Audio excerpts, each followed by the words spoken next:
Took me to the butcher, I was only a kid. She said, how much for the boy? He said, a couple of quid. He's not very tall and his muscles ain't big, but I'll buy him for a couple, so that's what he did. Hung me in the freezer by a couple of hooks. Then he said, it's nothing personal, with pity and look. I smiled cause I had no friends around town, but I'm hanging with the butcher now. Butcher put me on the cutting board, but before we could start, I said I have a request, be delicate with my heart. I'm not very strong and I'm not very smart, so if I had to pick, then it's my favorite part. Cut me into pieces, but he left my heart whole. Then a figure with a scythe came to carry my soul. I smiled cause I had no friends above ground, but I'm hanging with the Reaper now. The Reaper said he sympathized that I'd had a real hard life. Put my heart into his cloak and said we'll find this a new home. But he still bought a steak for the road. Oh no, no.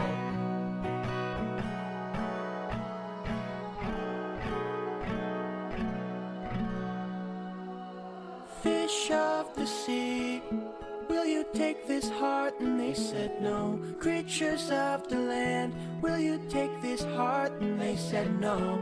Birds above us, will you take this heart? And they said no. Nowhere left to go.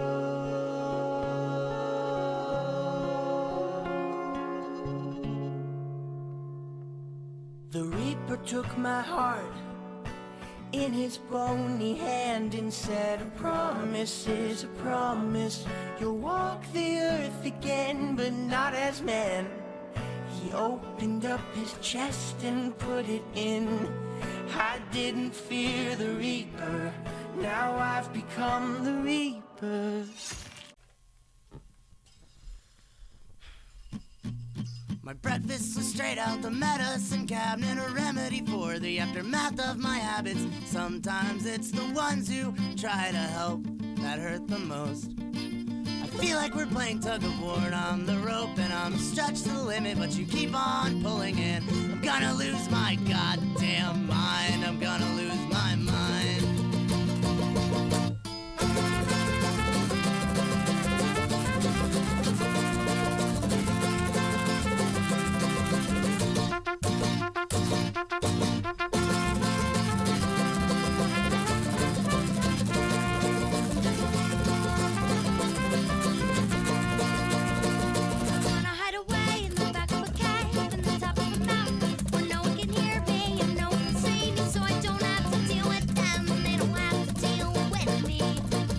Relationships are overrated. Maybe I'm just tired and jaded, but I'm sorry, I just like myself more than I like you. So call me antisocial, call it masturbation. Either way, it's a solo operation. I'm just far more comfortable alone.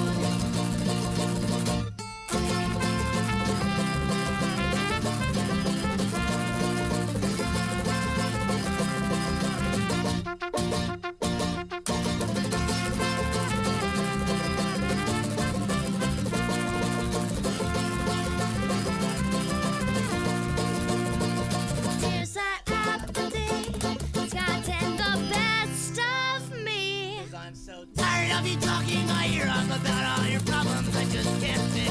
Don't appreciate someone take company. Constant chatter reminds me why I'd rather you leave me be. So call me antisocial, call it masturbation. Either way, it's a solo operation. I'm just far more comfortable alone. Cause people are ugly and people are hateful, destructive and greedy. We're proud and ungrateful. The world would be so much better off without us. Follow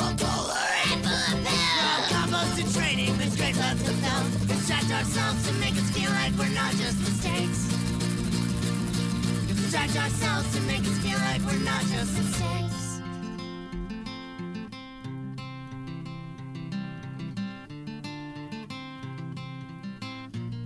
It seems that everybody always has a bone to pick, a promise to break. Never again will I make that mistake of trusting anyone. Trusting anyone. Trusting anyone. This is my misanthropic confession. Human beings are a waste of breath, and don't think I exclude myself. I'm an asshole just like you. Cause people are ugly and people are hateful, destructive and greedy. We're proud and ungrateful. The world would be so much better off without us. So swallow up the apple of hell. We're all compost and training, there's grades left to fill. Distract ourselves to make us feel like we're not just mistakes. Distract ourselves to make us feel like we're not just My mistakes. breakfast is straight out the medicine cabinet.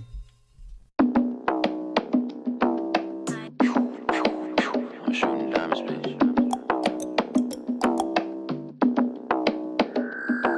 I'm a dead man, cause I'm chasing money till I drop. I'm a bread man, stacking up this money till I clock. I'm a businessman, I'll take the consultation if I flop. If I spend a bag, I'll double up, I hit the slingshot. I'm a dead man, cause I'm chasing money till I drop. I'm a bread man, stacking up this money till I clock. I'm a businessman, I'll take the consultation if I flop. If I spend a bag, I'll double up, I hit the slingshot. Yeah, vasodilation, getting money off a pill. Yeah, know my adrenals running, cause I do this for the thrill. Baby, why you not so cool? That plico on the grill. Dinner with your thotty, then I leave it with the bill. Run a bag here, run a bag there, everywhere. Grace in my hair, bum lit, Lumiere. Pop up on your bitch, cause she said she like my skincare. L straight to W's, I'm pulling up from daycare. Ain't fair, you say it ain't fair. To my lawn chair, melting in the sun, sipping Henny, it's a nightmare. Footwear, high sauce, gel soul, lettuce stress. Fuck exaggeration, let me take you on a time lapse. 3 years since I started rapping, about 300 tracks. 2 years since I started seeing profit, let me last. Last year to the world, fly out on LAX. Next year, fuck a deal, my mama know I never keep a dead man, cause I'm chasing money till I drop. I'm a dead man, stacking up this money till I clock. I'm a businessman, I'll take the consultation if I flop. If I spend a bag, I'll double up, I hit the slingshot. I'm a dead man, cause I'm chasing money till I drop. Alright, so it's got the tiniest bit of setup though.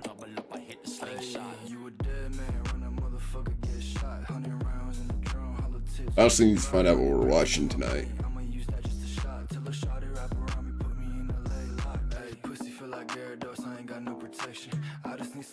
I'm not trying to show affection. Hey. Think it's safe, but them opinions are subjective. Send the fucking low, cause now I'm trying to get directions. Gold on my net, 10K looking heavy. Double D on my tech, got extenders on the semi. My little brody, yeah, go get it, he might get you out the henny. You might wanna check your bonds, might it tell like every penny. I'm a rich man, I just bought a foreign at the lot. I'm a sick man, I just keep on dogging bitches raw. I'm a lit man, all this jewelry I got on, but you ain't robbing me, bitch, you got it all wrong. I'm a dead man, cause I'm chasing money till I drop. I'm a bread man, stacking up this money till I clock. I'm a businessman, I'll take the consultation if I flop. If I spend a bag, I'll double up, I hit the slingshot. I'm a dead man, cause I'm chasing money till I drop. I'm a bread man, The fuck is this? money till I clock. There we go. Businessman, I'll take the consultation if I flop. If I spend a bag, I'll double up, I hit the slingshot. Yeah.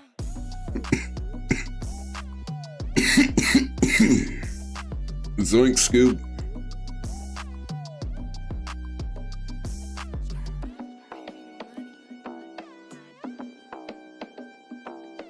Tobacco leaf has been drying in the bowl for like a week. It's really rough. $1,000 is one band. 10 bands is one rack. 10 racks is a brick. A brick is $100. $1,000.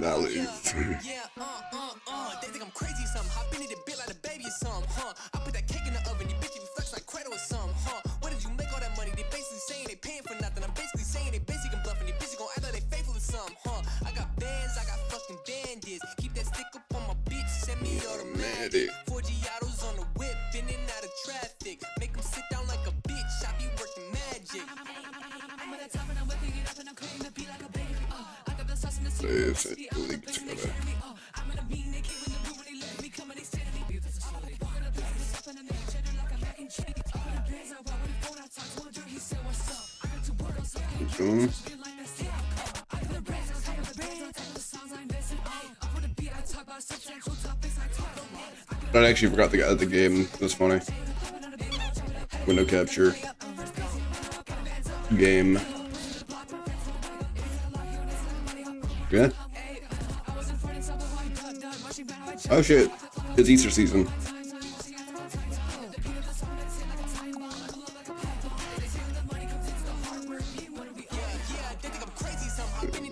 Baby song.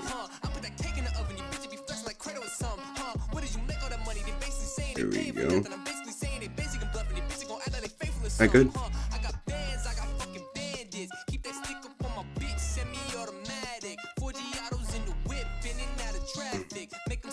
There we go.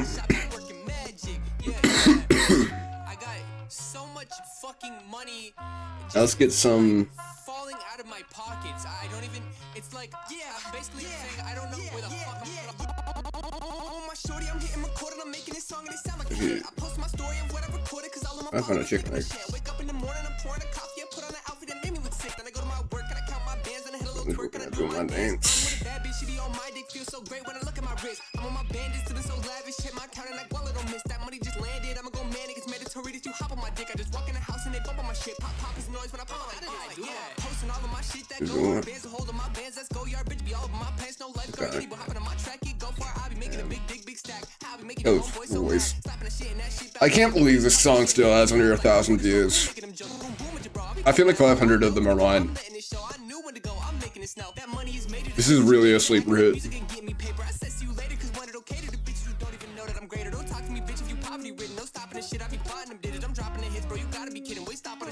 For a minute, big bands, I got big bands. Just talk to your bitch, she a big fan. Your head on the mix, all the whole dance. Got ice on my wrist, you got 10 cans. Just hop on a beat, baby, fuck all the meat and grease. I already know that you talking to me. And I'm locking the features, I'm setting it up. If you're not on the album, you stopping the cheese. 2021, baby, I'm gonna go crazy. And all of these rappers ain't calling me. I've been feeling it lately, I'm killing it daily. The album is near, I'm a ghost on the beat. I'm crazy, some hop in it, a bit like a baby or some, I put that cake in the oven, you bitches be flexing like Credo or some, What did you make all that money? They basically saying they paying for nothing. I'm basically saying they basically bluffing. Your bitches gon' act like they fake. I kind of want to watch some salmonella. I kind of want to binge some salmonella. I wouldn't mind doing that.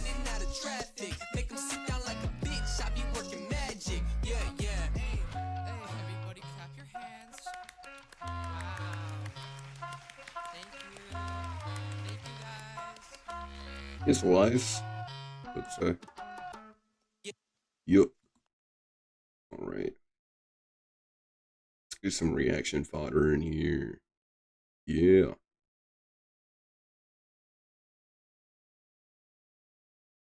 Add the queue. Add all these to queue. I want this queue to be looking like the line to a goddamn Disney ride.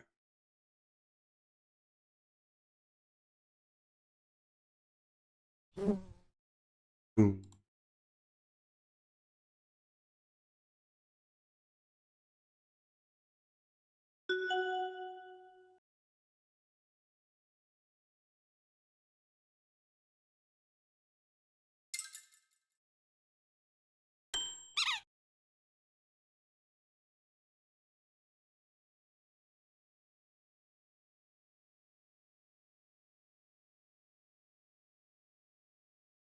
Do a little slow fade here.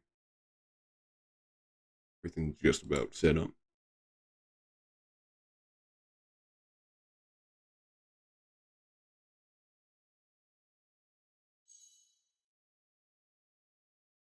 Yeah. It looks like it will take about 2 hours. 2 hours of salmonella. It's picture in picture. Now it's gone.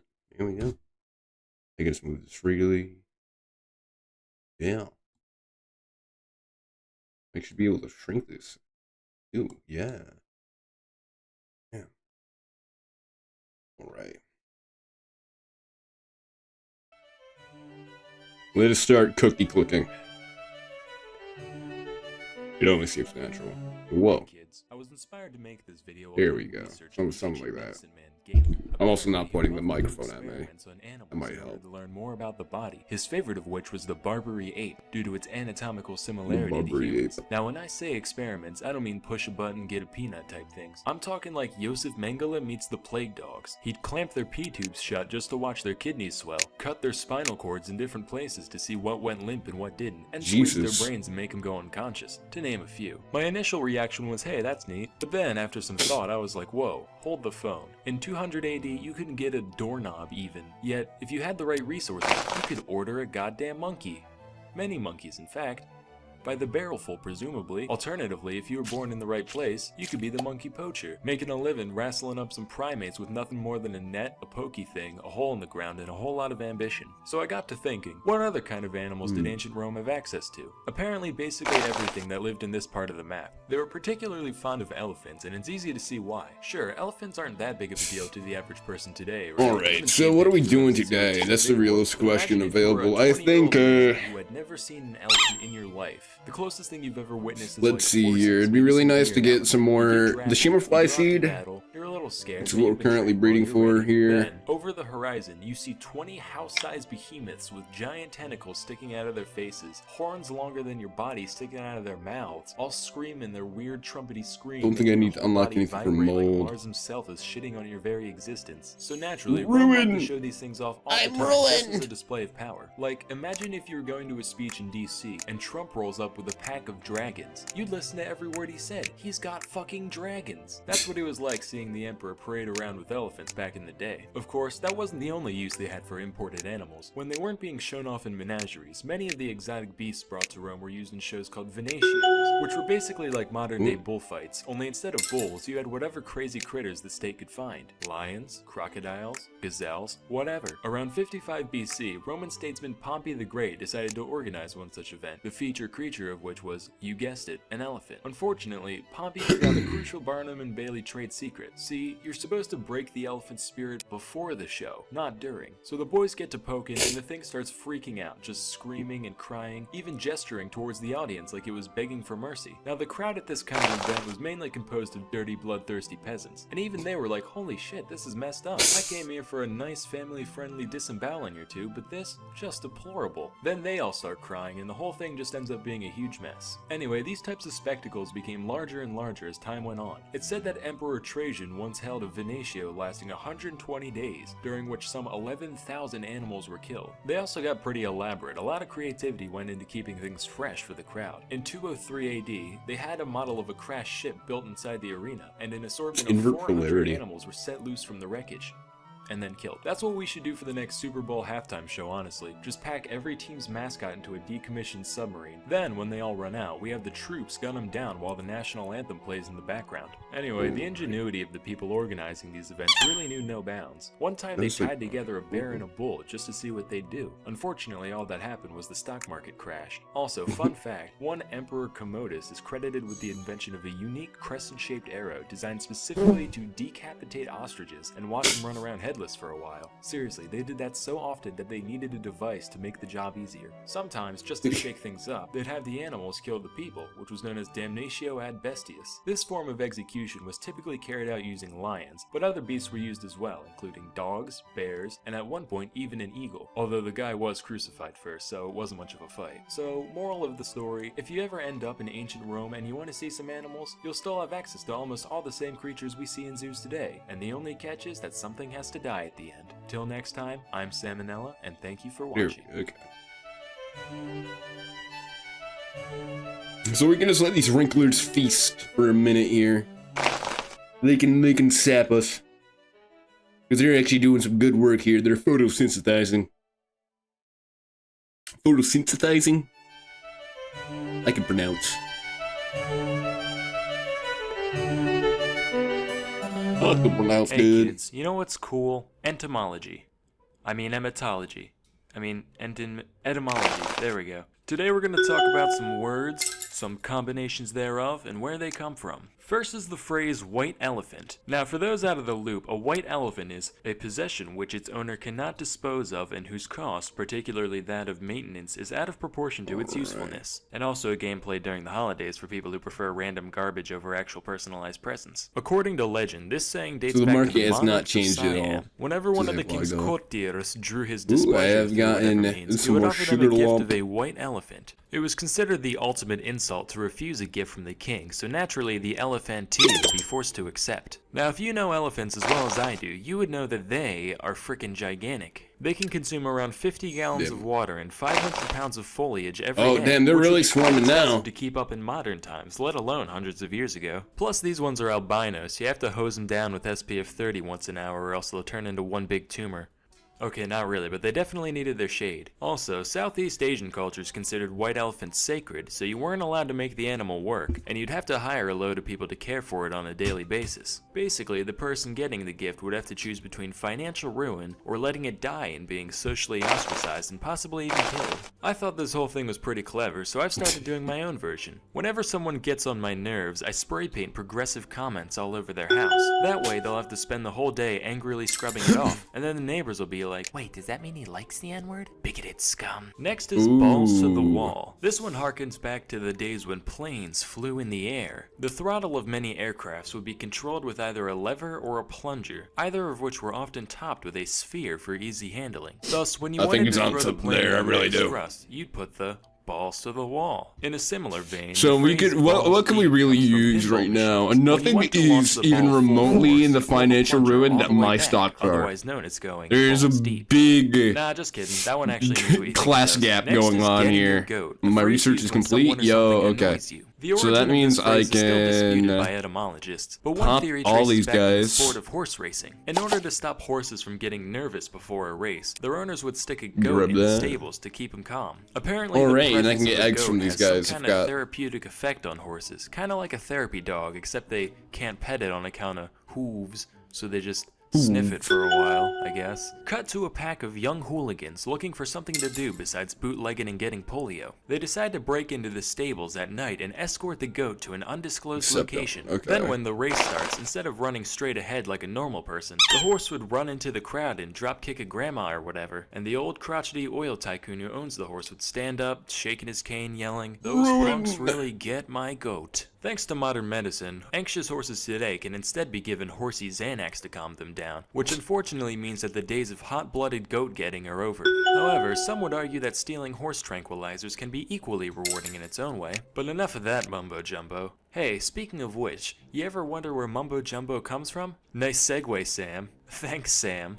Anyway, strap in, kids. This one's gonna be good. Mumbo Jumbo originates from the Mandingo people of West Africa. The Mandingos were a polygamous culture, and whenever a domestic quarrel broke out, they would soon hear animalistic screaming coming from the woods. They look over, and out runs this guy, known as Mumbo Jumbo. Now, Mumbo Jumbo's arrival was considered a big deal to the Mandingo. The whole tribe would sing and dance in the town center until midnight, at which point Mr. Jumbo would settle the dispute. And by settle the dispute, I mean tie the female to a post and slap her upside the head with a stick for an hour, while the rest of the village watched, all hootin' and a-hollerin'. And then he'd run screaming back into the woods, where he would remain until the next complaint arose. What the Mandingo women didn't know is that Mumbo Jumbo is not, in fact, a wild patriarchal deity from the forest, but merely the offending woman's husband or one of his friends wearing a costume made from tree bark and leaves. Anyway, the guy would be babbling nonsense the whole time, which is where the phrase Mumbo Jumbo is derived from. So next time one of your superiors uses the words Mumbo Jumbo in a jocular fashion, remember to report them to HR for promoting African wife beating. Anyway, that's all for today. Till next time, I'm Salmonella, and thank you for watching. Oh boy. So these little fellas should be eaten up. You, please, Smokey. I got you.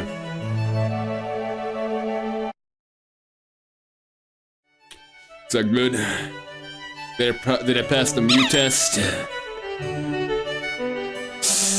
Hey kids, time for another riveting tale from the annals of history. Our story begins in New York in 1932 with a man named Michael Malloy. Not much was known about Malloy except for the following. No, He they was always have around like the most 60 years ridiculous old, shit to homeless, compare, an like how alcoholic, straight their Irish, chin and a is. former firefighter. So one day, a few guys were hanging out in the Your local skibbity sigma speakeasy, mu including giggy Tony Marino, the owner, giga chad and a couple looked of maxing. regulars by the names Hell of Francis yeah. Pasqua and Daniel Yeah, Kreisberg. I understood Meanwhile, all of stumbles that. in Biddle, Rusty McGee looking to get his morning fix. Marino's like, you know, I've had it up to Damn. here with that Michael Malloy No phantom tax character. on God? Never pays his tabs, smells like the crevice behind an unwashed ear, harasses my clientele. Do you know the Hindenburg disaster? You're not pulling a Kai Cenat, are you?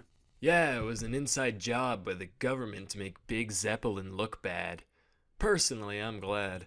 One less industry controlled by the fucking Krauts. The Hindenburg disaster doesn't Phantom happen for another tax is the 5 highest years, level. dumbass. Ah, bite me. And every day, he ends up like that. So Pasqua's like, yikes. Damn, bro, do you Seems like mog? quite the dilemma Do you on mog your as hands. well? Lucky for you, I've come up with the perfect solution. Let me hear it. I say we deploy a ploy to destroy that unemployed Malloy. Shut up. Anyway, go on. I'll take out a life insurance policy on him. Then we let him drink as much as he wants. Obviously he's gonna kick it. I mean, look at him. No self-control.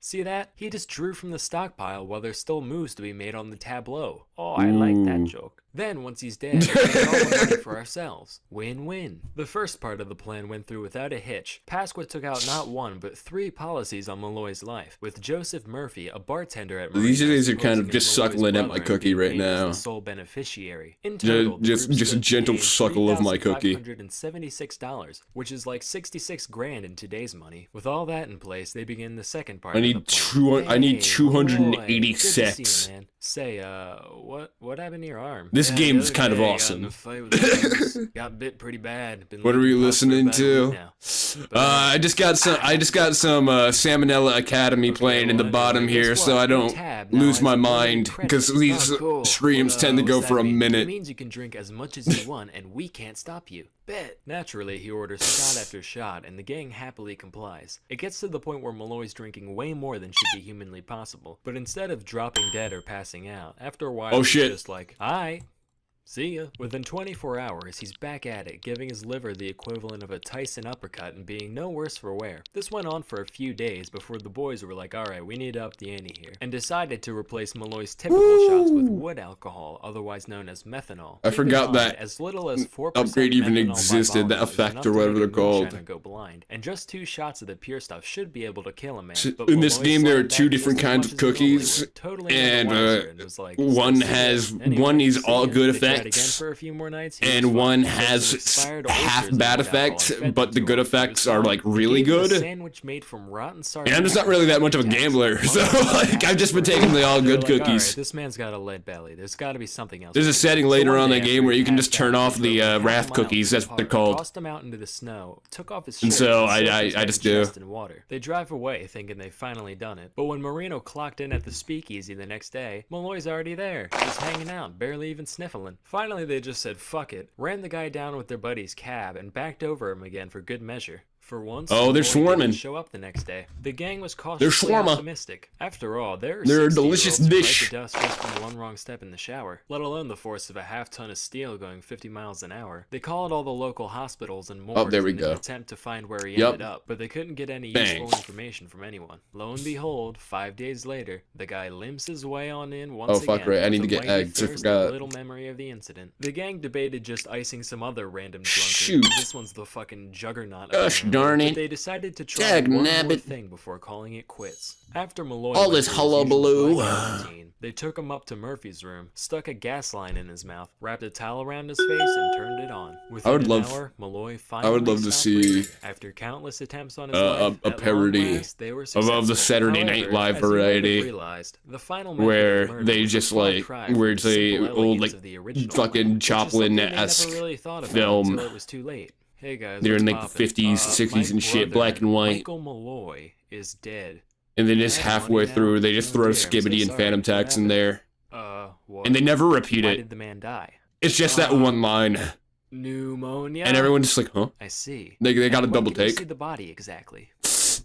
So, after a quick medical examination, the men were convicted of first-degree murder and attempted fraud, and subsequently sentenced to death by electric chair. And while the executioner flipped the switch, Malloy's ghost sat in the corner, chowing down on some antifreeze. Oh, butter is popping off! Just laughing his shit. ass off. Moral of the story: life Butter is popping unpredictable. off. That's why we have insurance This is for it in the big. first place. If you ever And vanilla's commit fraud going against life, down. just know that life's gonna commit a little fraud back. I'm Until rich. next time, I'm Salmonella, and thank you for watching. Damn, Am I really minus 10k profits? How much is the usual sale?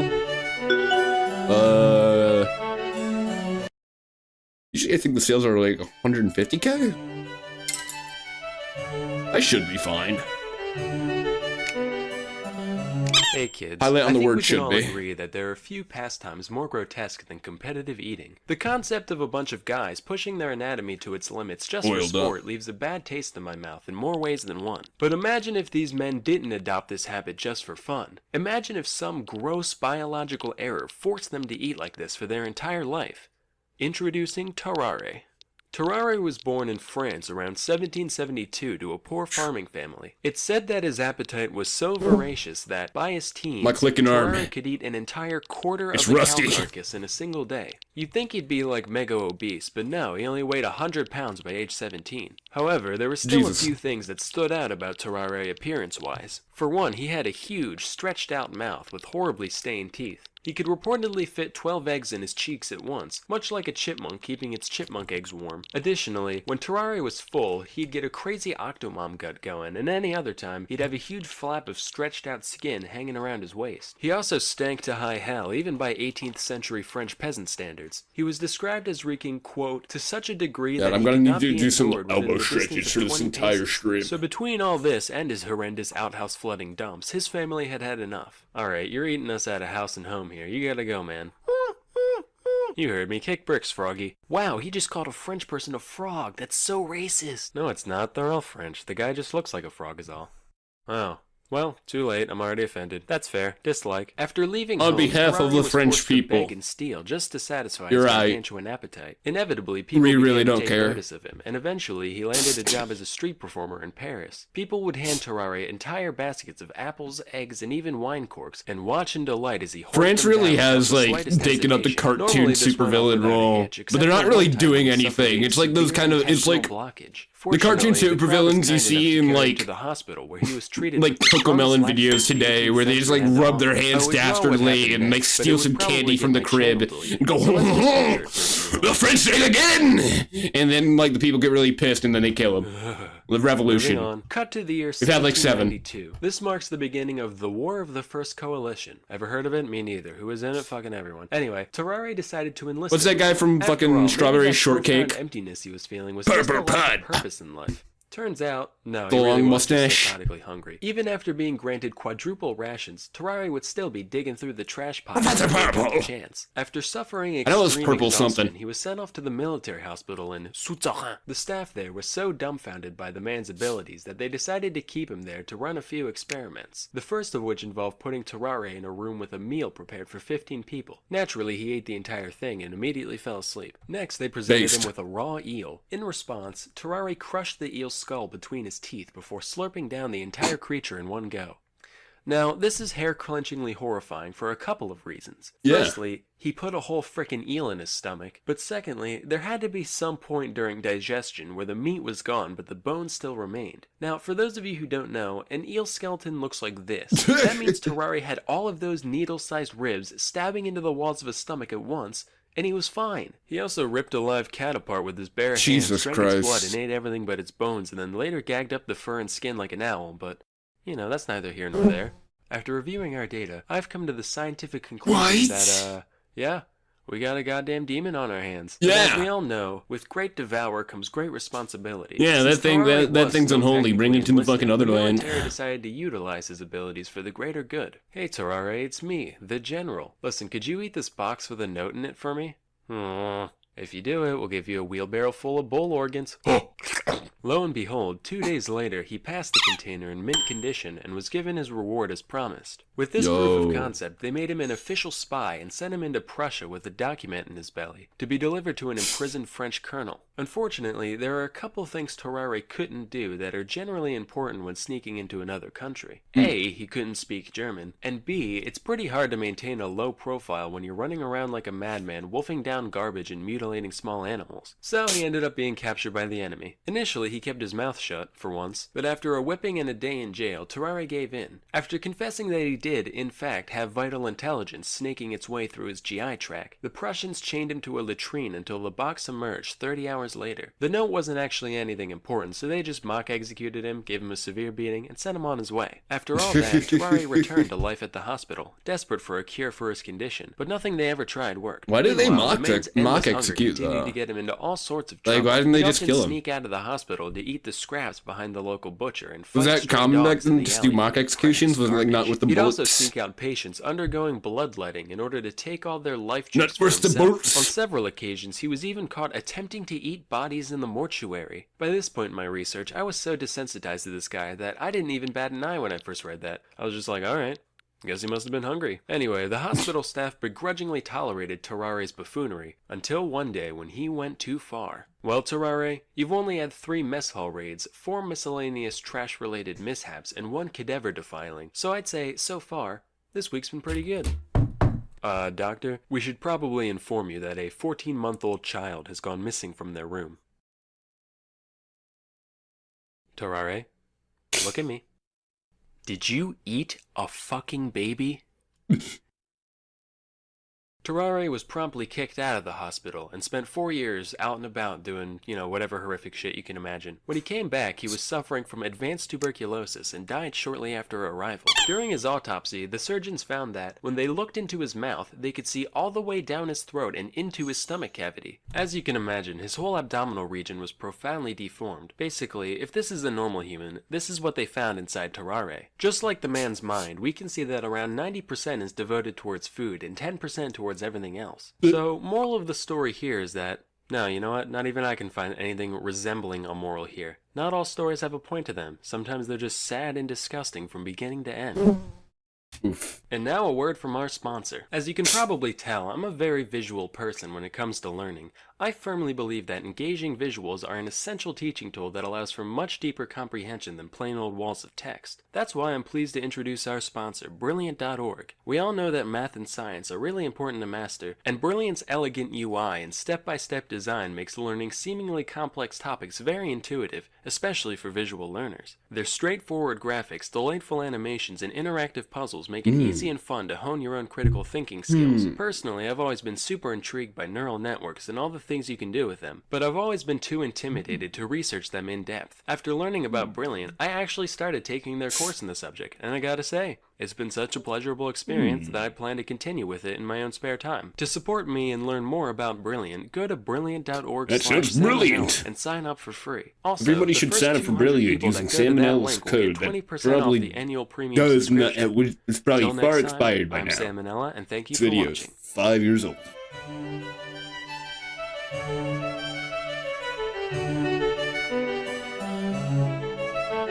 You know it's an old video because This the episode because of the fucking Sam sponsorship Manela is short. Academy is brought to you by Skillshare.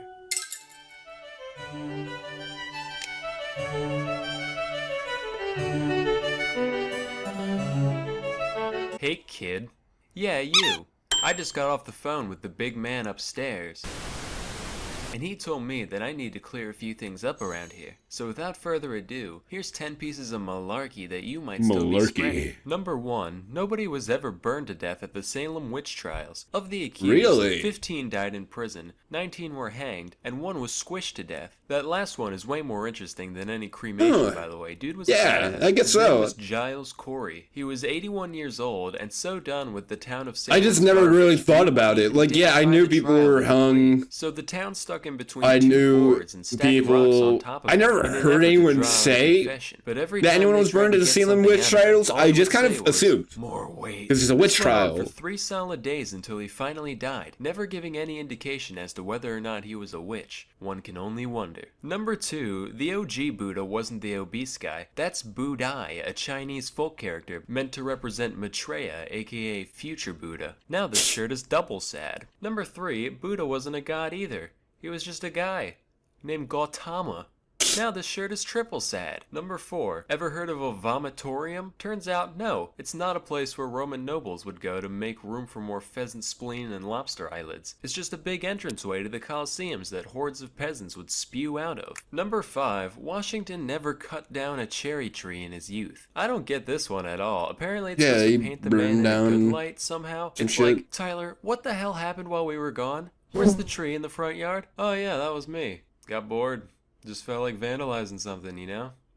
Hey, what about my honest character? Number 6, the pyramids weren't actually built by slaves. These workers were respected members of society. They ate meat and worked in 3-month shifts, and even got to be buried right next to the tomb after their death. Matter of fact, that's more than we can say for the people working on man's greatest achievements today. If I spent years of my life helping to build the space station, you're damn right I'd want the Salmonella Memorial Corpse Receptacle floating along right next to it. That would be amazing. Number 7, the Great Wall of China is not the only man-made object visible from space. I don't know where you dipshits got this one from. First of all, there's no way you could see it with the unaided eye. The wall is like 30 meters thick at most, while the distance to outer space is generally recognized to be 100 kilometers up, known as the Kármán line. To give some perspective, that's like me holding up a standard-sized guitar pick from across the entire length of a football field and asking you what color it is. Also, there are plenty of man-made objects that are way bigger in terms of local surface area than the Great Wall, so even if it was visible, there's no way it would be the only one. Number 8, you might have heard this one. Oh, I thought they were gonna say that there Hitler were was a jerk way and more all, things but hey, visible out he from made the space. Autobahn, so at least he was efficient. The answer is no, Actually, nothing is Hitler visible didn't from create the space. It's Autobahn. fucking It was space.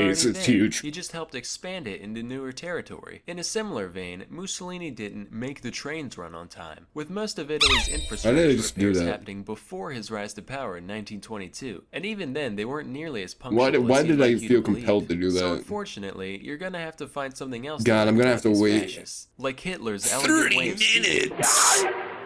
30 fucking Or the way minutes! Mussolini said Okay. spaghetti. Number 9, Iron Maidens weren't actual torture devices used in medieval times. Basically what happened is, some archaeologists in the 1800s saw an old metal coffin with some Frenzy. spikes and said, yo, wouldn't it be wildin' if we put these things up in here, so that way if someone goes in it, they get poked in their bits? You are a sick man, Cornelius. I like it. Into the museum it goes. At least Iron Maiden was real. They were as real as it gets. Still are.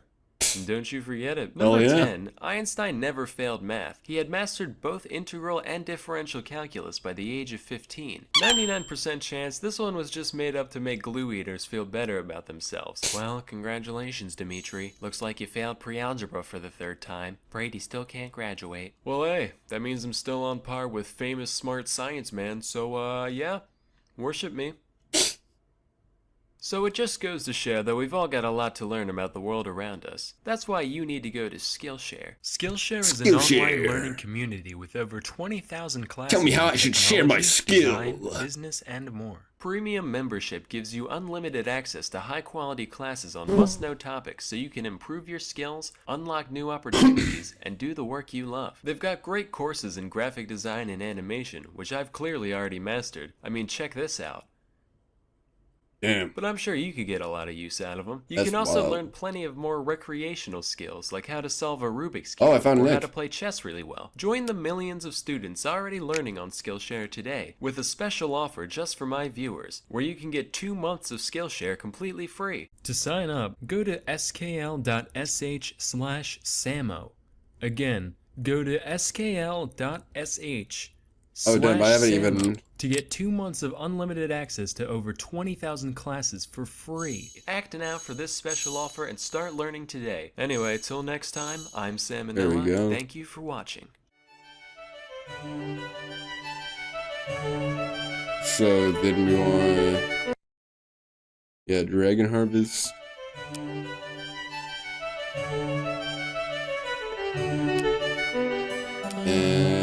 Yes. Had a bad day? Well, could be worse. You could be living in a world without modern anesthetic. Today, we'll be talking about some surgical procedures carried out long before the development of medicine as we know it today. Now, once you go back a certain distance, the line between operation and mutilation is pretty thin. So, for our purposes, surgery refers to any bodily manipulation carried out with the intent of fixing some injury or illness. And away we go. The very first surgery that we have historical evidence for dates as far back as 6500 BC. It's called trepanning, which is a nice word for carving someone's frickin' skull open using nothing but a rock. Maybe a rock on a stick if you were lucky. In all seriousness though, you can see that a good deal of care went into the procedure, which lets us know that this isn't just the result of random injury. Many skulls even showed signs of healing around the holes, meaning plenty of the people who underwent this whole thing just got up and went about their day afterwards. Alright, hold on, you say. This all sounds guano insane.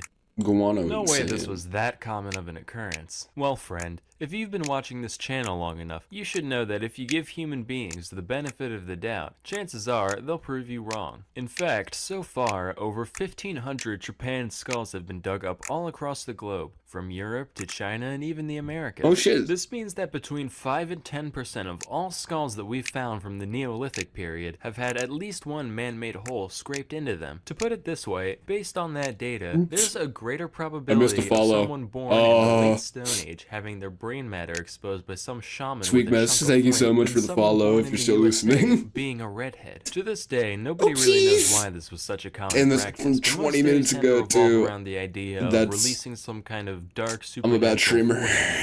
Man, I'm getting real sick of all these evil entities infecting our minds and bodies. Huh. You can say that again. I tell you, I need these demons like I need a hole in the head. No, wait. Fast forward to 600 BC. Over in India, there lived a guy called Maharshi Susruta. Now, this guy was a medical mastermind. He wrote a treatise known as Susruta Samhita, which described countless different conditions, treatments, and yes, even surgeries. One of which is the first recorded instance of rhinoplasty. That means nose job. A hornbill's a type of bird. I'm here too. Anyway, here's how it's done according to Susruta. First, you get them plastered, obviously. Second, you use a leaf to measure out the part of the nose you want fixed. Then, you use the leaf to cut off a flap of skin from the cheek or forehead of the patient. This part's important though. You gotta remember to leave a little piece of it still attached. Otherwise, you just got a chunk of dirty dead face meat on your hands. Now, wherever you're looking to stick the new flesh on, you rub that part raw with a knife. Also, you're gonna want to stick 2 plant stalks in their nostrils so their nose keeps its proper shape. Slap the skin on, suture it, dust it with licorice powder for some reason, and cover it with cotton. Sesame oil should be regularly applied until the skin is fully healed. If you're like me, I already do that by default, so it shouldn't be an issue. Finally, at long last, your sniffer is reborn. Don't worry, you still look like a freak. Just slightly less so. Moving on, our next surgery took place in 10th century Spain on Sancho I of Leon, otherwise known as Sancho. I wonder how successful that was, like how well that looked. Some meat on your bones was a sign of wealth and power and all that, but this guy was like TLC documentary tier, to the point where he could hardly function as a human being. So his constituents said, "Greetings, your thickness. Yeah, you can't be king anymore on account of you keep breaking every horse we give you, and nobody wants to wash between your accordion-like neck folds no more." After his adipose got unopposed, Sancho decided to seek medical help for his condition, under the oversight of well-reputed physician Hasdai ibn Shaprut, which is an anagram for paintbrush aids. Now, if there's one thing that medieval man understood, it's practicality. Lap band, gastric bypass, belly balloon, these all exist to help people who don't have the self-control to stop eating so much on their own. But Dr. Shaprut didn't believe in beating around the bush. He said, well, why don't we just stop the patient from shoving food into his own greasy maw in the first place? And decided to just up and stitch the dude's lips together. After the operation, the only nutrients that Sancho received came through a straw, in the form of a mixture known as thoriaca, which was a complex blend of several herbs, fruits, and seeds, including opium. It was basically the closest thing you could find to lean at the time, and lean he became, losing around half his weight before ascending to the throne once more. So this is the part of the video where I pander to the desires of the audience. If there's one thing I know you internet people can't get enough of, it's things going inside people's eyeballs.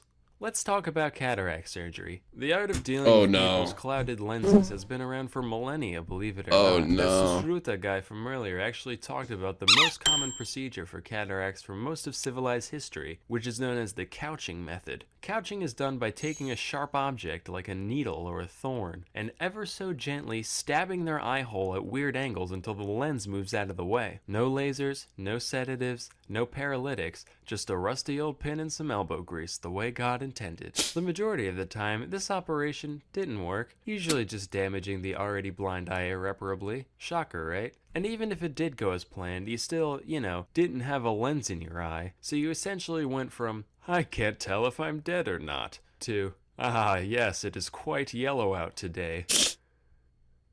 By God. Something moved somewhere. A slightly more refined version of this operation is the suction method, which dates back to at least the 10th century AD, if not older. This procedure is described as requiring, quote, a large incision in the eye, a hollow needle, and an assistant with an extraordinary lung capacity. Though this reads like the setup to the world's most horrifying party trick, it's actually the bare minimum number of tools needed to completely extract the lens from the eye. In case you didn't pick up on how, here's a diagram.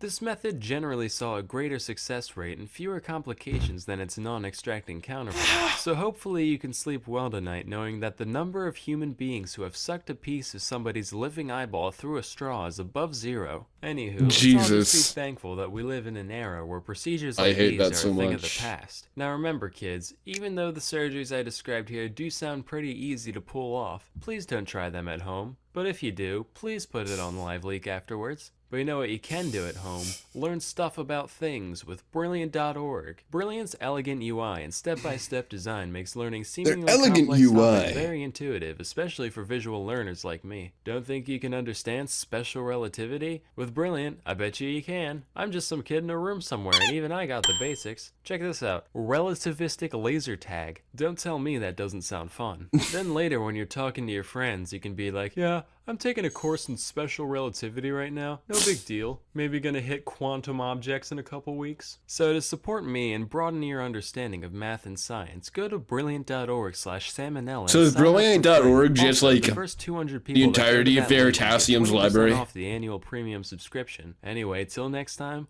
I'm Salmonella, and watch you for thanking. Wait, shit, I meant. Facts. Watch you for thinking. This video is sponsored by Wix.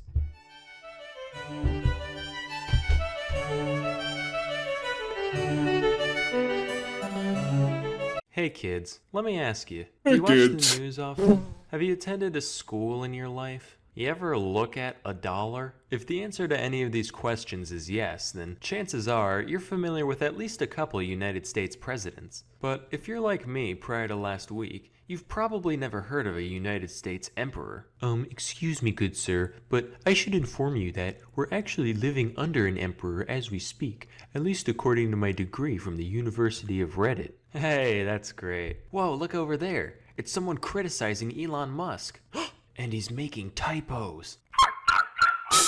Let me tell you all a story about a man named Joshua Norton. That joke has aged England perfectly. At some point in the 1810s. Very little is known about the guy's younger years, other than the fact that he spent most of his youth in South Africa as part of the UK's colonization programs. He came to San Francisco in 1849 with a modest amount of wealth to his name, and worked his way up in the real estate and commodities markets to become one of the city's wealthiest citizens. All was normal in the life of Mr. Norton, until one day when he got a little too big for his britches. You see, in 1852, China was facing a huge famine, so they completely banned the export of rice. Naturally, San Fran's rice price began to skyrocket in response to the reduced supply, peaking at 36 cents per pound. Norton saw this and decided to buy a $25,000 rice shipment from Peru at 12 cents per pound, thinking he'd corner the market. Keep in mind, that's around $750,000 in today's money. Little did he know, no, that wasn't the only shipment coming out of Peru, and by the time he was able to sell it, rice was already back down to 3 cents a pound. Now, according to my calculations, that put Norton at a net loss of a whole frickin' lot. He subsequently got into a years-long court battle with the vendor who sold him the shipment, which only cost him more money, and ultimately left the man destitute. So, Norton did what anybody would do after losing everything. He drank a nice hefty dose of fuck it all and said, you know what? The courts can eat my shorts, the house can eat my blouse, Peru can eat my shoe. I declare myself emperor of these United States. And I'm telling every newspaper in the city about it. And then he did. Now, the papers could have just been like, what a lunatic, and that would have been the end of it. But instead they said, you know what? This guy's kind of a meme. Let's publish his declaration, just for gits and shiggles. People across the city had their laughs, and Norton's rise to power began. From here, he issued several more commands to the media, and unlike nowadays, people loved having regular Norton updates shoved in their face. Among these announcements was a decree in 1859 to formally abolish the United States Congress. He also gave out a mandate to both the Protestant and Roman Catholic churches to formally ordain him as emperor. Although these edicts were ultimately ignored by the powers they were addressed to, they still served to build Norton's reputation around the city, and before long he was a fully fledged local celebrity. He was easily recognized by passerby, typically sporting a blue naval uniform and a beaver hat with a peacock feather in it. Pretty soon, Norton could expect to receive the royal treatment wherever he went. People started to address him formally on the streets, he got to ride public transport for free,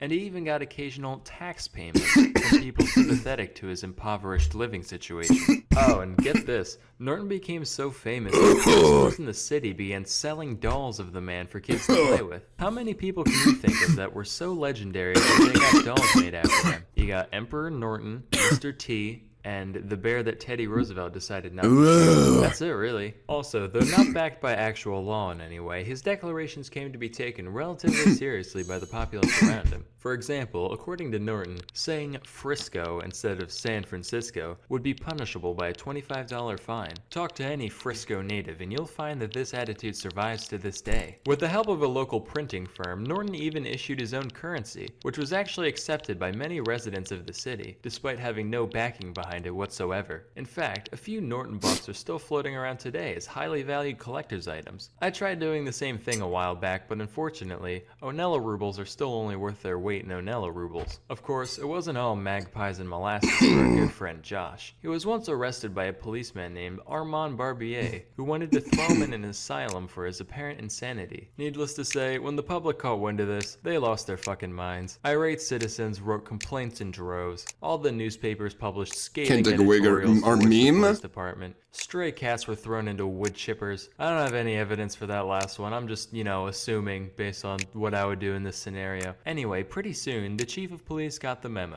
and Emperor Norton was released unscathed. Thankfully, Norton issued a royal pardon towards the man who arrested him, and from that point onward, whenever Norton passed a member of the force, they would stop and salute him. So, although in many ways he appeared This man is godlike, awesome. Norton was but a mortal. This And man is a god. Emperor He's Norton godly. decided to drop dead on a street corner on Aw. January 8th of 1880. However, he left behind a legacy the likes of which most Buddy. of us could only dream of. Beyond just the comedic Yeah. value of his many exploits, Norton definitely had his prophetic moments, with some of his orders actually coming true decades after they were given. On multiple occasions, he ordered a bridge to be built between San Francisco and the Oakland Bay Area, which was eventually constructed in the 1930s. He also told people to form a League of Nations to uphold international interests. Unfortunately, a man yelling in California wasn't quite enough to convince the leaders of the world. Chocolate's that going such a down, thing was chocolate going necessary. down. But who knows? Maybe the little Nordo could have stopped World War I if he had been just a bit louder. I hope this tale has inspired some of you young impressionable kids out there. Not because I expect any of you to succeed in the same way Norton did, but just because it's my personal belief that the world could always use more oddball vagrants. Wait a minute. Oddball vagrants. Product placement. Sponsor time. Oh, Question. shit. Do you do That was a perfect literally segue. anything? If the answer is yes, then chances are you could get a lot of use out of a website powered by Wix. You can give your small business the professional makeover it deserves, or show off your art and other hobbies in any style or layout you can imagine. Even if you don't do anything with your life, then hey, today's as good a day as any to try your hand at web development. Wix does all the heavy lifting for you, meaning even a novice can create stunning pages of all shapes and sizes. Beyond just the aesthetic aspect, Wix also offers tons of other services for your site, like custom domain names and email services. Oh, and did I mention it's free? So please, try Wix today. Anyway, that's all for today. Till next time, I'm Sam Manella, and thank you for watching.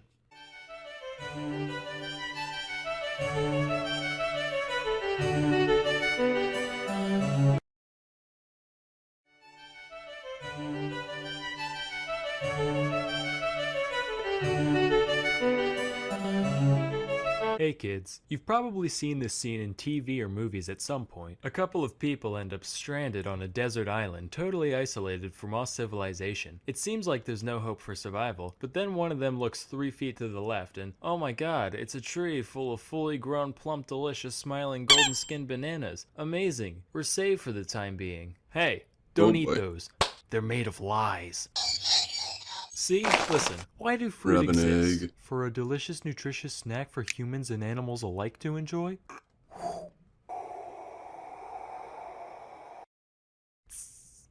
You know, you didn't have to go throwing him into the sun like that. You're next, Susan!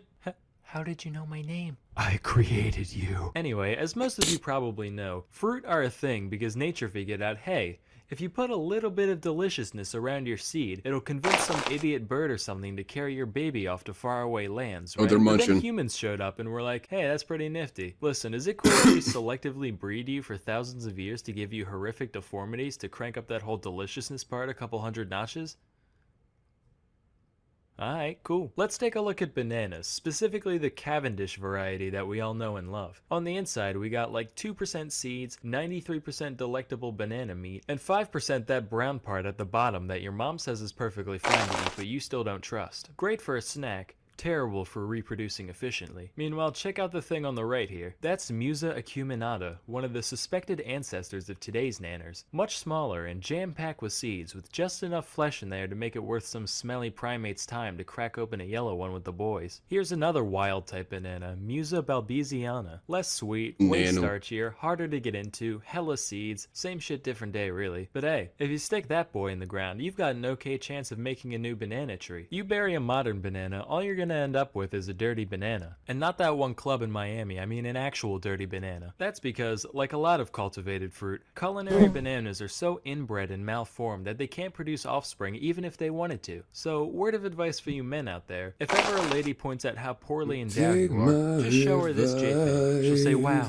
I didn't realize it was so potent and firm. You really opened my eyes. Bananas aren't the only piece of produce to follow this pattern, not by a long shot. For example, take the watermelon. According to Monsanto, everybody's favorite corporation, the first evidence of human cultivation of the watermelon dates back to Egypt around 5,000 years ago. Back then, they were only 2 inches in diameter, around the size of a tennis ball. The flesh was supposedly tough and bitter, much like that of a tennis ball. Of course, just as the growth of a delicious green baby takes time, so too did the evolution of the modern watermelon. In fact, even as late as the mid-1600s, watermelons looked way different from what we have today, as shown by this painting by Giovanni Stanchi. Notice the thicker rind, the larger seeds, and the weird segmentation on the inside. Definitely a cooler still life subject, but ultimately inferior as a summertime snack. How about vegetables? Tell me, do you enjoy cabbage, Brussels sprouts, kale, collard greens, broccoli, or cauliflower? I mean, I guess I like broccoli and cauliflower. The rest are kind of gross though. Wrong! All 6 of these vegetables are actually the same thing. That means you like them all. That's not how that works.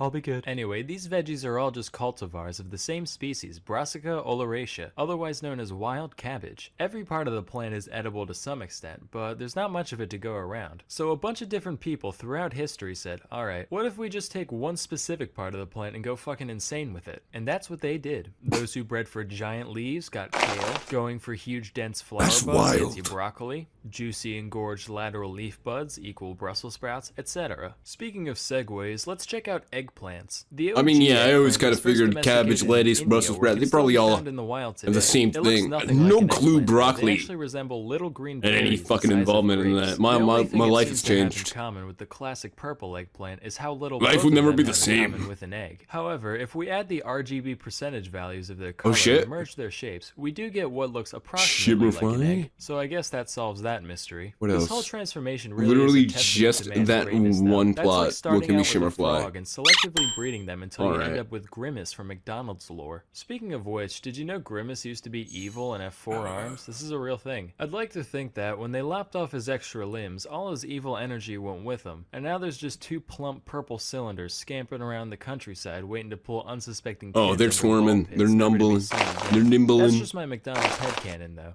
Anyway, back to They're whatever we were scrumbles. talking about. Next Oh, is oh my corn, God. or sorry, maize. I call it corn like a normal person. If it was supposed to be called maize, these would be called mazes. Obviously, that's like the perfect opportunity, but they're not, so put an etymological sock in it. Or stocking. Oh boy, the Anyway, real I was egg totally hunt expecting begins. Old corn to look like those baby corns you find in Chinese food and literally nowhere else. Turns out those actually are just baby corns. One suspected ancestor of corn is known as Really? Teosinti, which looks like this. Wait, Jeez, Sam, that sure that's- does look like garbage. kinda messed Good up. eye, Billy. That's because it was garbage. Whereas modern corn has a kernel count in the hundreds, That's a Teosinti bit only fucked has up. 5 to 12, with each one being encased in a hard shell that's basically impossible to get into short of boiling it or chipping a tooth. The fact that people decided to domesticate it in the first place makes sense once you realize that most grains are basically the same thing. But honestly, that just makes me wish people figured out how to turn a piece of wheat into a big chunk of whatever to gnaw on. This whole thing disappointed me so much that I actually moved it to the top of my list of reasons not to visit the Mayans if I ever get a time machine. Nonetheless, as you can see, human endeavor can accomplish amazing things. And just as a few thousand years of selective breeding can turn this into this, a few hours of learning a week can turn you into, you know, a more talented and interesting version of you. And what better way to do that than with Skillshare.com? Half of the Skillshare is an stream is online sponsored by learning community with over Skillshare. 22,000 classes in tech. I forgot there's a skip button. This episode of Salmonella Academy is brought to you by It's alright if I skip some of the sponsorships. If I listen to like 90% of them, none of these links work anyways.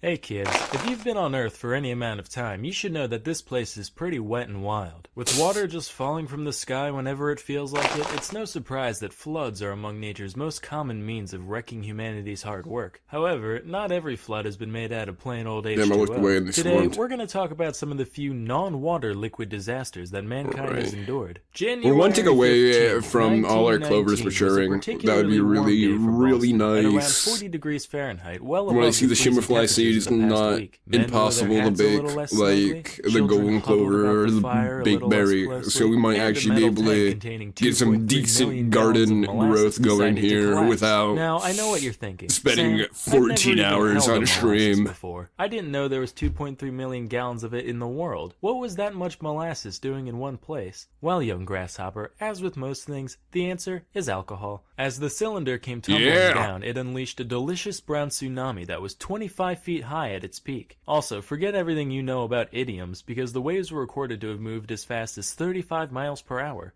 That means you're slower than molasses. Nerd. Add that to the fact that molasses is way more dense than water, and you've got a recipe for some major destruction. Eyewitness accounts of the event describe houses being swept off their foundation and subsequently demolished. The level of damage was comparable to a tornado. about this in social studies class. Yeah, this is wild. A half-mile long. Here's a picture of something.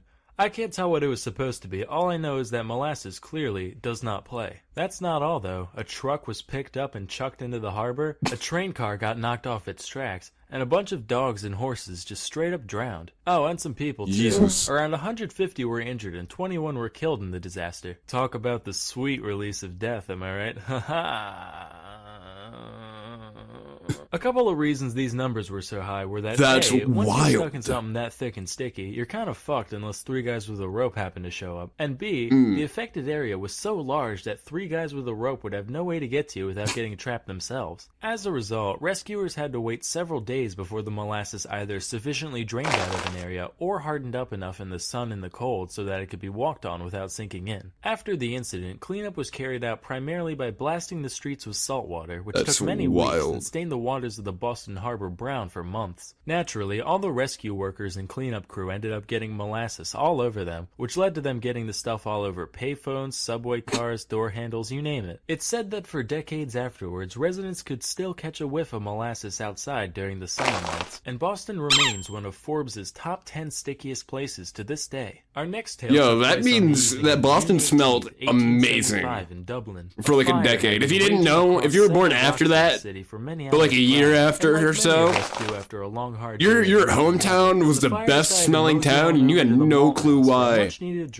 The minute you went out of town, it's like when you cross states and you take a whiff of like the New York or New Jersey air and you're like, what is essentially liquid fuel careening out into the street. Just like that times a million. The minute you leave Boston. You think people would just run away from the impending danger, but being that this is Ireland, the crowds of people. The entire town smells like a candle. Fellow upstanding citizens, why don't we band together and help with the cleanup efforts? So they decided to dispose of the river. Oh shit, yeah, we could pop up through their neighborhood by hiding it safely away in their stomachs. Give me Some people drank directly from the street, while the classier among them were seen taking off their nasty sweat-filled boots. I need these some more wrinkler eggs. Away. Keep in mind, while today's version is flavored primarily with cinnamon, this fireball contained a special blend of spices including ash, street filth, tiny shards of glass and wood, and whatever else you could imagine. But hey, free drinks are free drinks. In the end, 13 people perished as a result of this incident. Was it from the fire? Nope. Smoke inhalation? Mm-mm. Drowning? Still no. Unfortunately, though they did boot, and they did rally, they forgot to do both at once. As a result, all 13 deaths were actually from alcohol poisoning caused by chugging too much runaway liquor. So let's let this be a lesson, go! Kids. Don't drink street booze. You have no idea where it's been. Just go to a dispensary instead. Moving along, here's another potation inundation, this time on the other aisle. 1814 London was a rapidly growing metropolis, and like all metropolises, it had its fair share of densely populated I might need to slums, take a second. St. Giles Rookery. And what better place? I saw the island of London. I saw the island of England, the UN. I saw all that. And my brain nearly almost immediately said Japan. I might need a minute to reflect on that. The classic Japanese district of England. Amongst the impoverished and thirsty. Unfortunately, said brewery apparently got cocky and decided to skimp out on their iron rings that hold up the big beer now I get bucket, nagged. leading to one of the vats completely collapsing and knocking over all the others with it. In total, around 323,000 imperial gallons, or 1.5 million liters of beer were unleashed that day. The flood of ale pushed over the wall of the brewery with the same ease that Jared Kushner pushes old ladies down escalators, gushing out into the streets and totally demolishing multiple It was almost situated purchasable. nearby. Good morning, America. I almost got a new stock option. No relation, don't worry. We're here. I have like to no see stock the world's options right biggest now. party foul. I have 3. Ma'am, how does this whole thing make you feel? Out of 20. This isn't the first time alcohol has torn my household apart.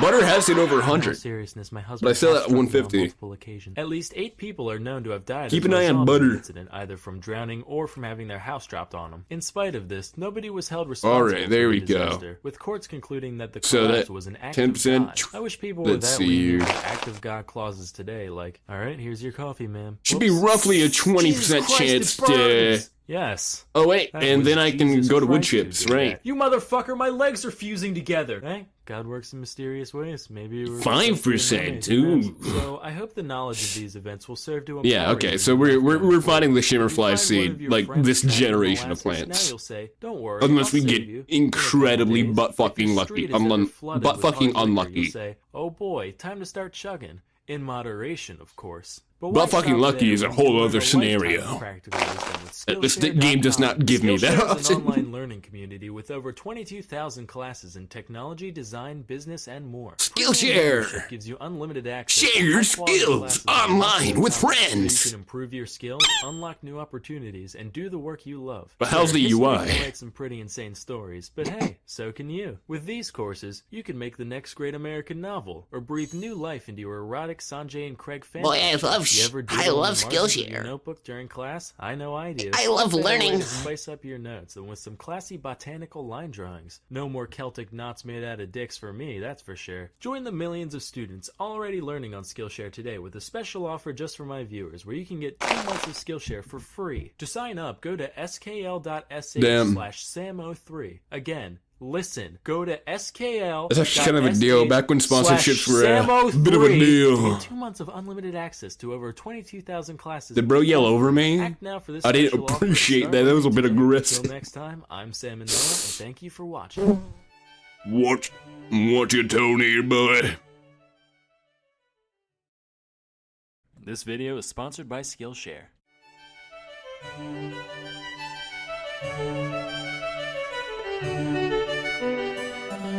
Ooh. Hey kids, you're probably familiar with at least a few characters whose obsessive Let's get a penny few pinching truly more. knows no bounds. Yes, There we from go. Ebenezer Scrooge to Scrooge One more. McDuck. Nobody hoards money quite like misers. Give me one These more guys wrinkly. aren't the most miserly misers out there. I not need by a one more long shot. runkle and I'll First be of all, fine. Their top hats, their extravagant use of glasses, their luxurious chairs. These things are worth their weight in precious Butter's shekels. going No true down. miser No. wastes their wealth on such frills. This is a Second valuable of all, asset. these guys aren't real. They're fictional characters. Dr. Butter Scrooge sucks from McDuck does again. not exist.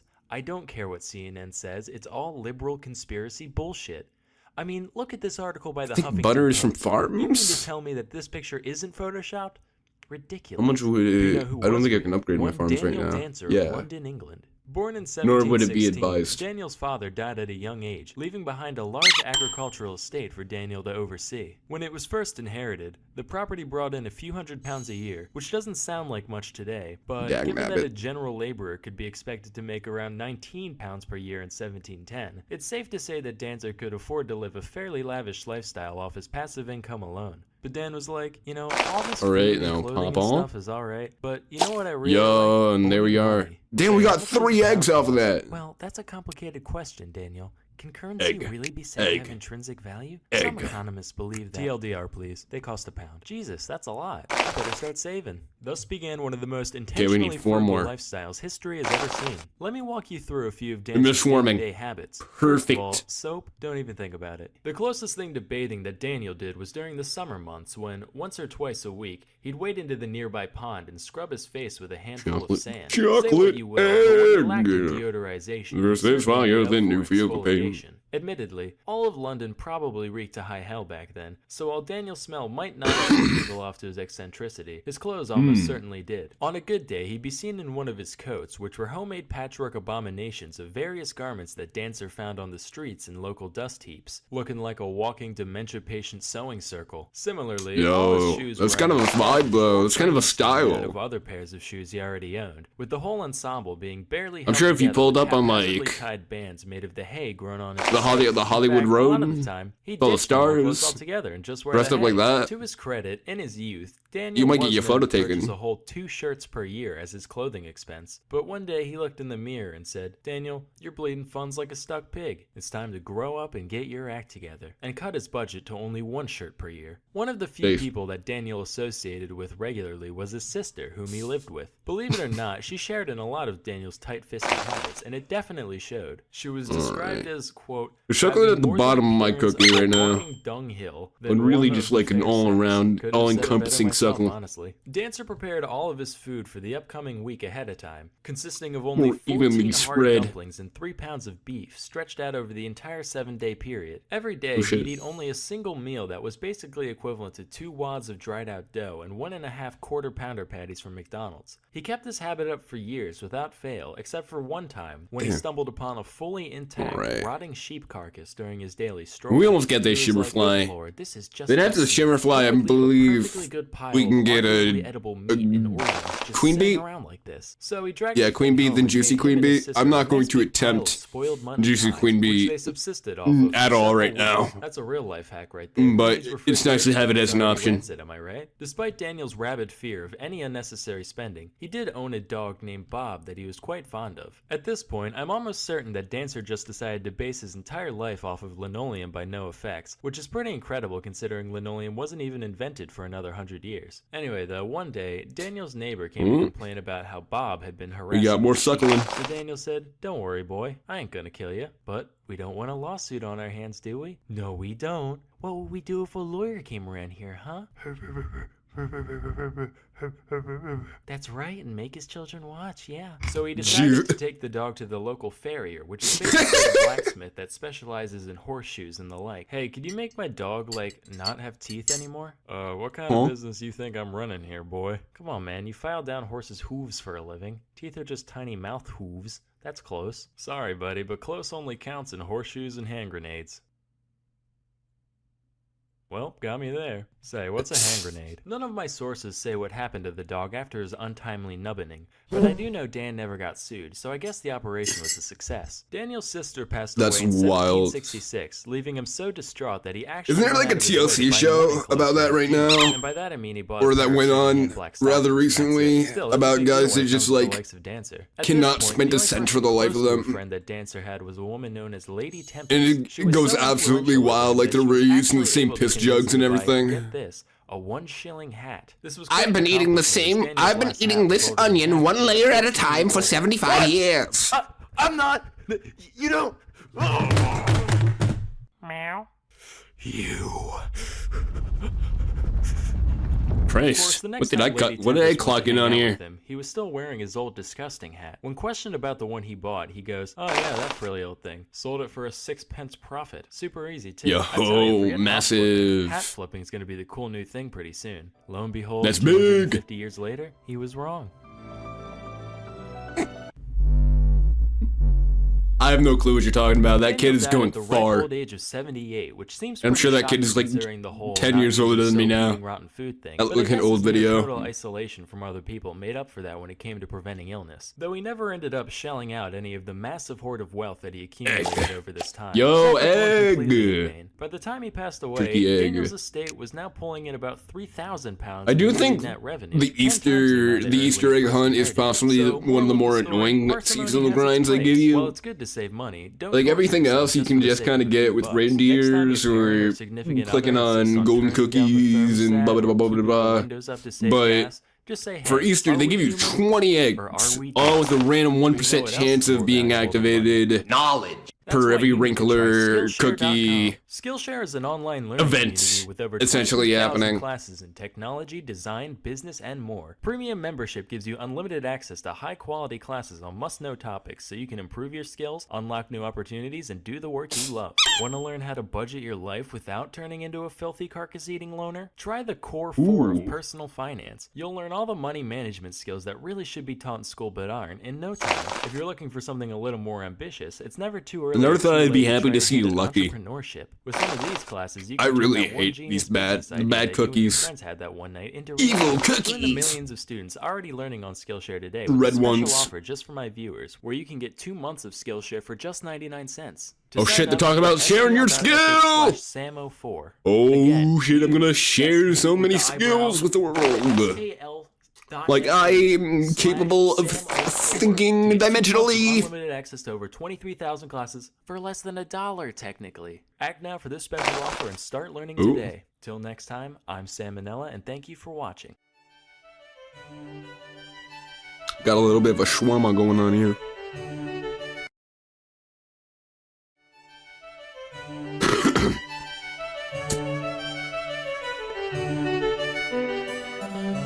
Hey kids, if you've ever been Black Friday shopping or visited the Diablo subreddit recently, I just chances lit are my you cigarette and I watched this little ember mass hysteria drift from my cigarette perfectly onto my thigh. MPI for short. And then it didn't go out. A bunch of people start acting a fool. That hurt a little.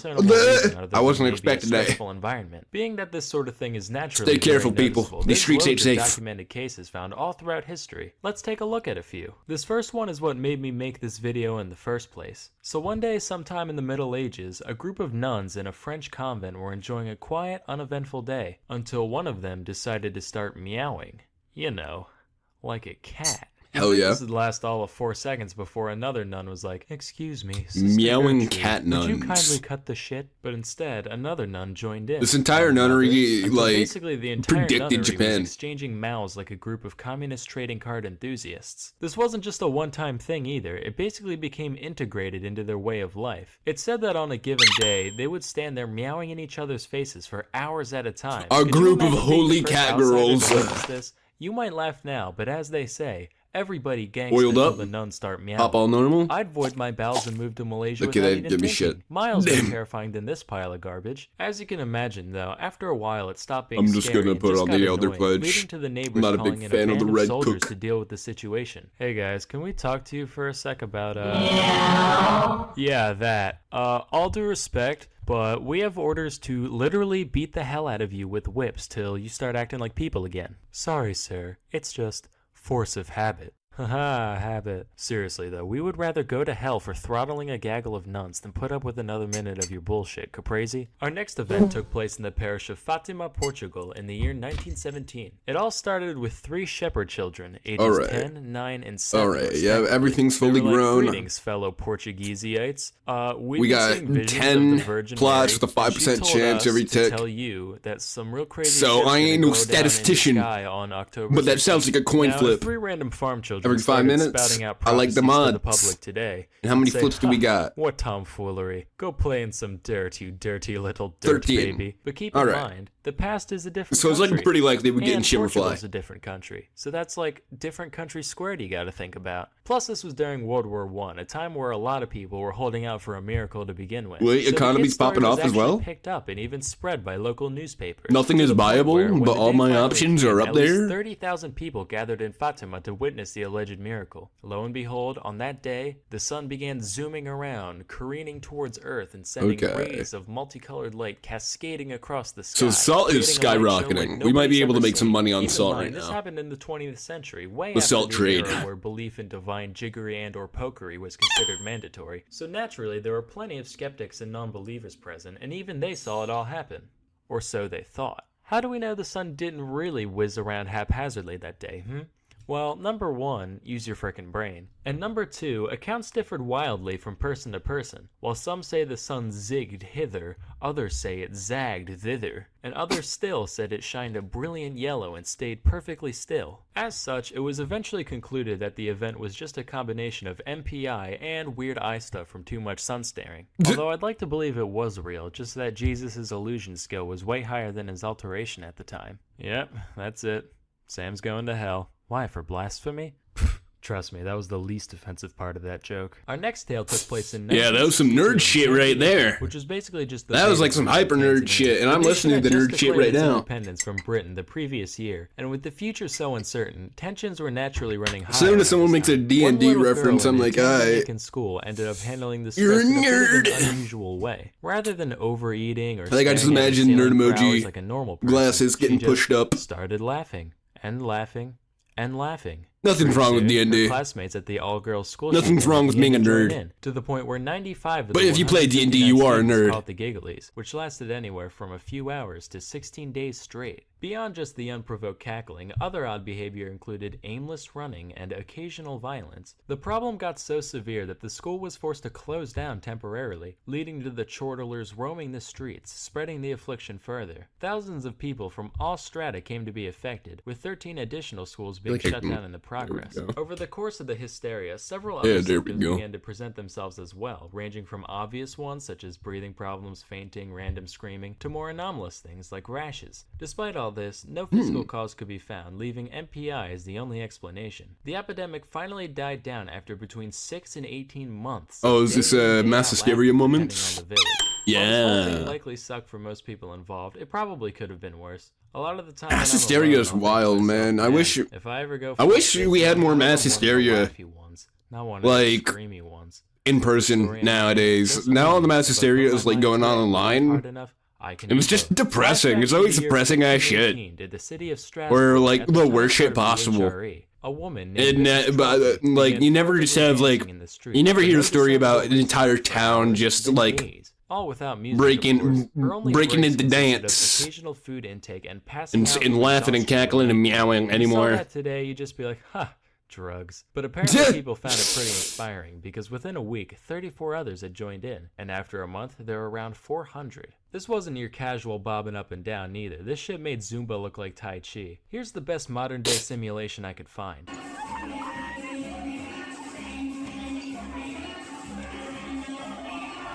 Now imagine that both of those people were the same person and you got the dancing plague. This would take a toll on any healthy person, let alone a medieval city dweller. But despite bleeding feet and aching bones, they just kept going. In fact, they went so hard for so long that a good portion straight up fucking died from cardiac arrest. It got to the point where around 15 dancers were kicking the bucket every day before the city decided they had to do something about it. There's more than the fucking molasses explosion. Supernatural causes, which was necessary just because, you know. How many days did this go? They eventually surmised that it was a natural disease caused by too much hot blood, as per that whole four humors thing that was popular at the time. As for a cure, their prescription was, I love old medicine. I can see where they were coming from. It's pretty sound logic. If you got they're feeling the rhythm, feeling the beat. Same kind of thing. Their blood must be spicy. The authorities actually went out of poke holes in their hands to let out the excess air. A big stage area and even hiring musicians to keep the afflicted moving. All this achieved was attracting more passerby who were like, man,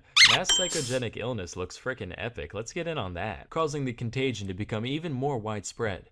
Seeing that their solution backfired, the city then went the other way and completely banned any public dancing. Those who still showed signs of the mania were subsequently carted off to the Shrine of St. Vitus, where an exorcism-like ritual was performed on them. This ended up being highly effective, presumably for no other reason than that the dancers believed it would work, and after nearly 2 months, the plague was quelled. While this whole thing was most likely a case of good old-fashioned MPI, some historians believe it might have been egged on in part by ergotism, a state of psychosis brought on by eating tainted bread, which I talked a little bit about in this video. Bad bread. Ding. And hey, while I'm shilling for my channel, I might as well give a shout out to another as well. Today's video was sponsored by Cheddar, a network focused on producing fascinating content covering topics like technology. Oh, you know this shit doesn't exist anymore. The lens of innovation. Here's one you bet your ass this shit doesn't exist anymore. Dead grass from people taking more convenient routes to places. It's one of those things that plenty of us have thought about but never actually explored in depth like this video. Cheddar's full of intriguing stuff like that. I highly recommend giving them a look.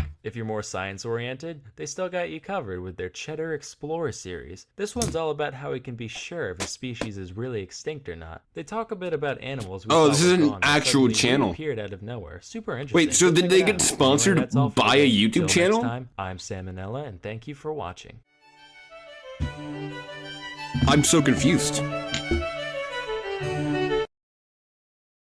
This video is sponsored by Skillshare. Yeah, go back to the Skillshare sponsorships. Hey kids, hope you had yourself a merry little whatever. I know I did. What do you like best about the holidays? Oh shit, Shimmerfly right fucking there. Part is where we God damn. brainwash children into we're not even in the second hour yet, we've already gotten Shimmerfly. Every move and then invade their house at we're looking good, now, we're looking good, and what's this? Good old Saint Nick. Elder Wart Seed. What's this gonna be? Kringle, Shimmerfly and Crone Rice. Slayer of Elk and Bringer of Xbox. Or Wrinklegill. I don't have a Wrinklegill. These names are getting wilder and wilder. Xi Jinping. Well, today I want to show you guys some more obscure Yuletide beings from different cultures all across the globe, but mostly Europe. Now, this first creature's name comes from the Welsh. As a matter of Shimmerfly. I personally don't formally recognize the Welsh language. Maybe someday they'll figure out how W's and Y's That's gonna be mature in about 40 minutes, but for the time being, you'll have to excuse me for not condoning what does it do? like this. So the thing allegedly called Marilweed isn't a golden cookie gains 1%, golden cookie frequency plus 1%, and random drops plus 1%. Alright. Every holiday season, the village wraps so it's a golden cookie buff. Skull and affix it to the end of a pole. Kind of like one of these things, except, you know, awful. The skull is typically decorated in some way, and sometimes they put in a lever so you can make the mouth move on its own. Then a white sheet is draped over the pole and its holder, thus giving the illusion that Famine himself has come to destroy all your figgy pudding. From here, one would think that the nightly festivities would include welshing your trousers and repenting for a lifetime of naughtiness, but no, it gets better. You know that whole mouth-moving thing? Turns out that's not just for taking wild snaps at the faces of innocent children. The Madi Luid and its party of caretakers will go around to random houses and sing a song about wanting to be let inside. The inhabitants are then expected to sing back with excuses as to why they don't want this abomination in their home. All in rhyme, of course. This goes back and forth until either the they just have like a Friday Night Funkin' rap battle. Invited in, at which point they get to raid your pantry and drink all your beer. So if you ever find yourself rap battling a horse skull in South Wales, It's normal, I guess. Next we have Frau Perchta, a witch. Glad that me and Sam are on the same level here. Holidays in the Alpine regions of Germany and Austria. Depictions of Perchta can range anywhere between beautiful woman and whatever the hell this is, but usually they fall somewhere in between. She's apparently Friday Night Funkin' just floppy goose foot. Showcased she's apparently an really update. I'm not sure if it's an update for the demo or if it's going to be a thing for the full game. It's kind of confusing though, because already the full game's supposed to have like 50 fucking weeks, 52 weeks or some shit like that. But if you've been like, you're supposed to have a lot, just because of all the stretch goals they set for themselves. Will trample all your it's supposed to have a lot. And you'll say, weird and flags, the update showcase that weeks, I'm not sure if it's going to be some weeks or all weeks, are going to have a harder variant than hard. Where after you beat them, you can get like remixes of the weeks. The traditional bowl of porridge, or maybe you didn't eat your ceremonial. And I'm guessing it's kind of like playing the B-side, C-side, D-side thing that was big in the community around that time, around the beginning. Your abdominal wall, and then stuff your empty body cavity with pebbles and straw until you're just as plump as when she started.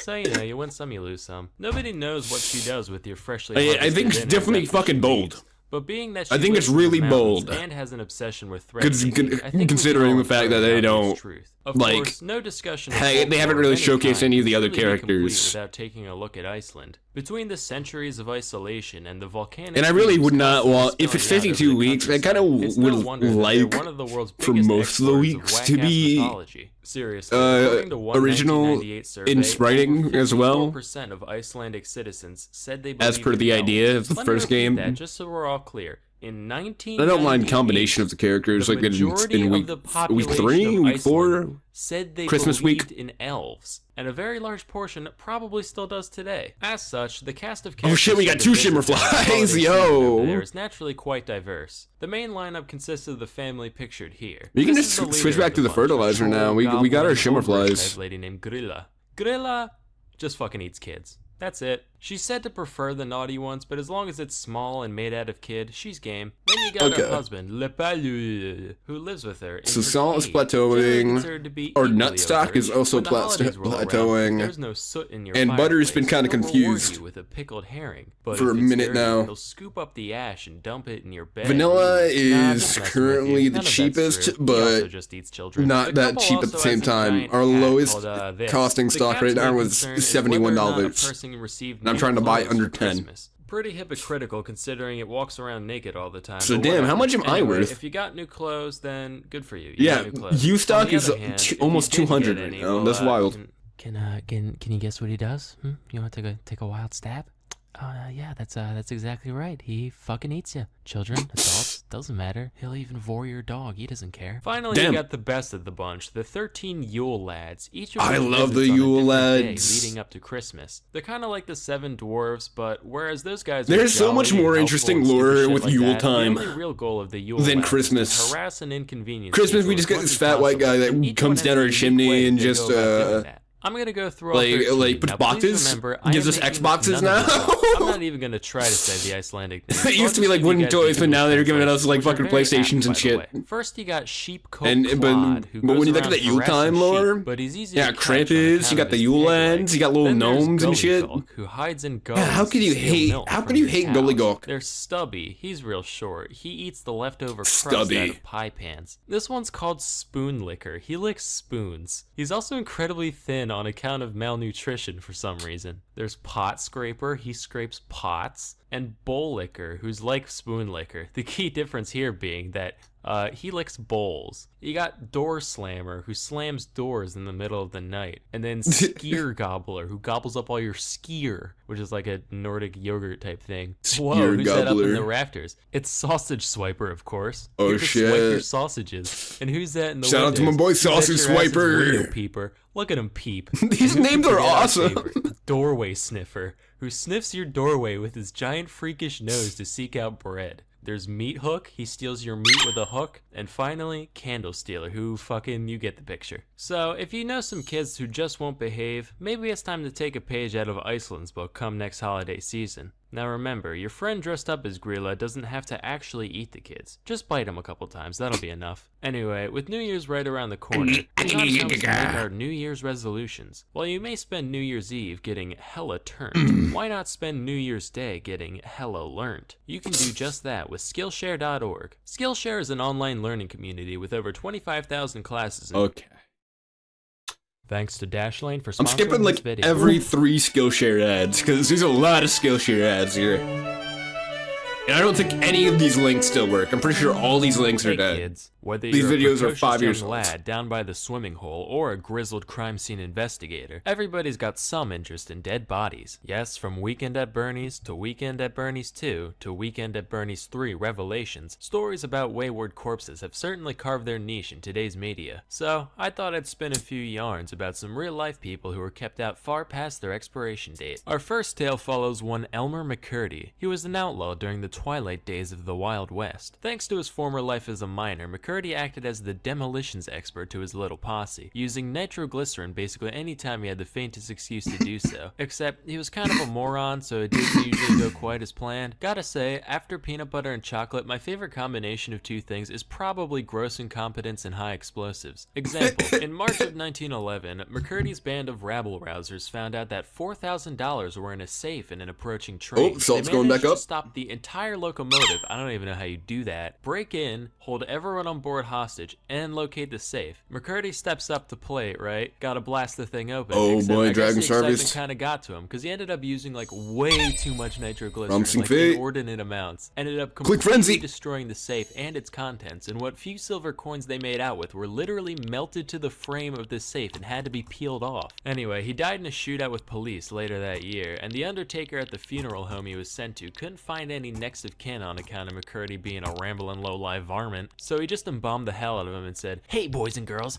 want to see a dead criminal? Only one shiny nickel." And since LiveLeak wasn't around at the time, there weren't many places a kid could go to stare at a corpse for a while if he or she so desired, so it actually became a pretty popular attraction. Visitors would pay their dues by physically slipping the coin into the man's mouth, and the creepy-ass undertaker would come That's fish him out big. later, probably with bare hands all slowly and sensual-like. A few years passed when a couple of guys showed up claiming to be McCurdy's brothers, with a note from the local sheriff to back it up. They told the undertaker they had permission to go bury McCurdy, so he reluctantly relinquished the body to the men. Except, these guys weren't his brothers. They were just a couple of crusty freaking carnies. They shipped the body off to Kansas to become an attraction in their traveling show. From here, McCurdy traded hands a few more Oop, times. new At one point, achievement. he was What's this? exploited What's this? for What's this this? one guy's film about narcotics. 10 It was like, quintillion yeah, cookies this per second. pill-popping degenerate got shot while trying Let's to rob go. a pharmacy for more dope the other day. The That's body massive. was super old by then, so people are like, wait, why is Is he that the all first achievement of the desiccated night? and God flaky damn. and gross? He I just think it goes, is. "Yep, that's what happens when you do drugs, kids. Your fucking skin falls off."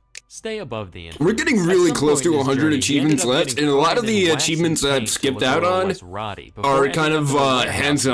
1949. Here's the thing. So, he was in a there lot of the ones that I've alongside really some skipped out on, actual I feel wax like I can figures. probably And take after care spending of. 19 years in storage, nobody knew he was a real corpse anymore. So he ended up getting sold in 1968 as a mannequin to one Spoony by the Singh, end. owner of the Hollywood Wax Museum. He tried to lend the guy out a couple times during his stay, but people found him too gross or unrealistic looking for whatever purposes they had in mind. So he ended up getting sold again and used as a prop of a hanged man at the Pike Amusement Zone in their Funhouse ride, with zero knowledge that he was an actual dead criminal. It wasn't until 1976, 65 years after his death, that an episode of The $6 Million Man was being filmed at the complex, and a stagehand tried to move the prop around, only to have its arm break off in his hand. He was like, ugh, lousy stiff. Wait a minute, that's curious. This mannequin's got human flesh and bones inside of it. Wait a minute. Uh-oh. The autopsy confirmed what everyone present at the That's time suspected. horrifying. At this point, the body was so dried out and stale that it only weighed 50 pounds, which makes me think we should start a radical new fad diet where we just get people to Imagine you're mummify just parts working of as a their body. stagehand Like, in "Jin, some, guess like, what? I just fucking, lost 30 pounds in 5 days. Wow, holy heck, how'd you do that? Some haunted house ride, and you got like this really McCurdy was finally laid to rest back in uncanny his homeland of Oklahoma, looking and had like Tom Cruise it does not arrive look never the real. same Like again. it looks Flashback to late almost 18th century like obviously like a prop. Like this has to be a prop. It looks so emaciated and plasticky and fucking weird. And then you snap it open and nope, survives today in words like that's a person. galvanize. One of his most famous experiments was the one where he used static electricity So, yeah, 'cause it's just a fucking twitch on command. Around these parts, we call that that's the great. French salute. Stereotypes funny. Well, in 1803, Yo, his nephew, Salmonella, I Giovanni swear, you Aldini get said, Sammy, my "Hey, boy, that's you pretty get nifty and all, one, but, what if we tried one it more on dig at the people?" French. So the city of London was like, And hey, as a now you're thinking French, with portals. I'll look the other One way. executed criminal coming up. Aldini gathered a crowd and applied 2 diodes to the corpse's head, causing his face to scrunch up and one eye to flick open. Aldini was a showman though, he wanted some real action, so he then put the current through opposite points in the body, which made the whole thing flail around like Pinocchio in heat. Now today we know he was just exciting the dead muscles, right? But the people who were watching had no idea what was going on, so they were like, Jesus Christ, this guy's a fucking necromancer. Quick, go get grandma, maybe we can get in the will after all. Fun fact, this experiment actually ended up serving as inspiration for Mary Shelley's Frankenstein, which makes me wonder what other famous novels were based on real life events. Was a white whale ever pursued by a vengeful sea captain? Dracula? Was there actually a mentally handicapped migrant worker who liked hugging rabbits to death? Was there ever a human soul as profoundly asinine and willfully ignorant as Amelia Bedelia? Yo, God, I hate her glassy-eyed face so thank fucking you. much. I just want to mash it into a running waffle maker, be like, huh, isn't Jesus. that ironic? Grab her by her vacant fucking head, throw her out of a 747, say, hey, why didn't you shoot yourself when you had the chance? Get it! Anyway, one thing we learned today is the importance of reputability. It's a bit much, man. I think you might have someone process shit there. Stiff phrasing. You I certainly do wouldn't want the fucking same hate victim of Amelia all your Bedelia, and valuable I online do information. agree with That's you why you need to 100%. try Fuck Dashlane. Amelia Dashlane's Bedelia. been Throw all that over the bitch off a place plane. recently, and with good reason. In this day and age, cybersecurity and privacy have never been more important, and only a select few people have the time, energy, and know-how to keep their data as safe as humanly possible. What Dashlane does is, it takes all your passwords and autofill data across all your devices and uses the power of encryption to keep them out of the hands of lowly hackers. PC, Mac, iOS, Android, Chrome, Safari, Firefox, doesn't matter, Dashlane's got your back. Something especially cool about it is that you can automatically change your passwords right in Dashlane without fiddling with stupid security.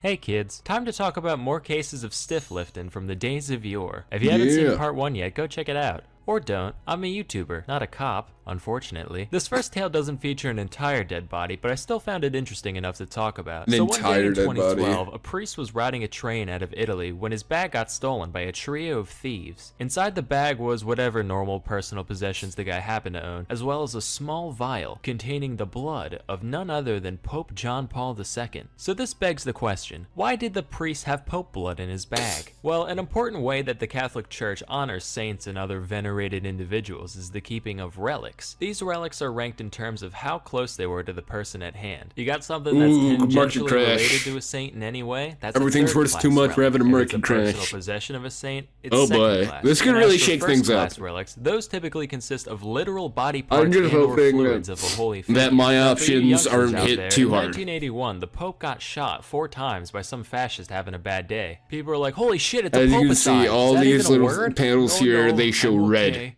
up top Oh. here. Say, And whenever we that left all this happens, first-class or relic it's a lying primary around. So to of this red, day, there remain you can 3 just kind of objects assume it's a containing the market crash fine-aged going poppy on. juice spilled that fateful afternoon. The vial was found a few hours later by police among the reeds and grass near the station. I thought this was all randomly generated bullshit. Apparently, there's like a fucking 14-page long paper on how to work the cookie clicker stock market. Here's the thing though, I that's not the skimmed only it. instance of old JP2 getting blood napped. In 2014, a similar relic was yoinked from the church of San Pietro della Ienca in Italy alongside a crucifix. The fact that these were the only items taken led to 2 prevailing theories. Some people thought that, since John Paul II wasn't technically a saint yet, the relic's value would go way up once the man was actually canonized, so the thieves decided to take it now and resell it later. The other theory was way more popular with the media. After all, what use does Pope blood have other than satanic rituals? This story naturally got a lot of press, and the whole world just kind of assumed that Lucifer himself was set to return any day now. Eventually, the thieves confessed, so authorities came to the rehab facility they were staying at. They returned the cross, but when questioned about the relic, they were like, wait, what? Pope blood? Satan? Do you guys need to check in here too? Eventually, it was found in a rubbish bin on the facility grounds, which means once again, it was just casually tossed out as nonsense. You ever throw out Pope blood? Because apparently, multiple people have done that on separate occasions just in the past 7 years. It doesn't end there. Wait, of course. what? In 2016, this happened a Oh my third God, these time are all when a piece recent. of cloth with John Paul fluid on it was taken from Cologne Cathedral. I can't for the life of me It's not find in a the last follow-up 7 to this years story, anymore. Which leads me to believe that they're just like, fuck Since it, Pope blood's more trouble than it's worth at this 2017 point. was 7 If you years guys can ago. find some conclusion to where But, it ended up, let me know below. Now, our next story begins with a man named Karl Tanzler, a German-born radiology. You don't want to talk about how technologist in early 2015 was 9 years ago now? Florida. He looked kind of like Sigmund I Freud. thought about that except recently, even more and it scared me. evil-looking. On the inside, he was a pretty normal dude, other than the fact that he claimed to have visions throughout his life of some mysterious dark-haired girl. Anyway, in 1930, while working at the Marine Hospital in Key West, he met a young woman by the name of Maria Elena Milagro de Hoyos, called Elena for short, and he said, "Oh my God, that's the girl from the visions I've been having." Yeah, wait, what? "We were meant to meet today. We must be soulmates." What? Don't you have like a wife and 2 kids? Destiny. Hoyos was soon diagnosed with tuberculosis, which was considered fatal at the time, so naturally, Karl decided to handle her treatment, going as far as convincing her family to let him visit their home every day. Except, he was a radiologist, so even if there were reliable means to treat tuberculosis at the time, he definitely didn't have the credentials to do so, but whatever. This is the past we're talking about, after all. Okay. That place was a shit show from start to finish. Cream I'm is not about to breaking get on through somebody's case already. for a little clerical error. Cookies In are addition to breaking whatever through. salves I and can't- those don't give me tinctures any and such doctors options. gave to people back then, Butter is Chancellor going showered her with gifts steep. of clothes and jewelry. I know he meant well, but if I was Butter bedridden is with a going down terminal steep. illness, I'd just be insulted. Nutstock Like, wow, is thanks. going Can't down wait to show off this steady. little number out on the And town. salt Anyway, is eventually, kind of Tanzler found plateauing that in the their time had decline. They come might to go up reveal soon. his true Okay. feelings. "Elena, there's something I must confess. I'm deeply in love with you." So vanilla stock is still the cheapest. "I'm so glad you feel the same." Damn. Hoyos inevitably succumbed to the disease, leaving Tanzler heartbroken. He just wasn't ready to part okay. ways with his pestilence-riddled sweetheart. 64. So he asked the families So despite there permission to being a commission an crash, above-ground mausoleum for their daughter. the cheapest Since this option was is the still early far 20th from being century, they cheap. said, what a sweet, selfless man.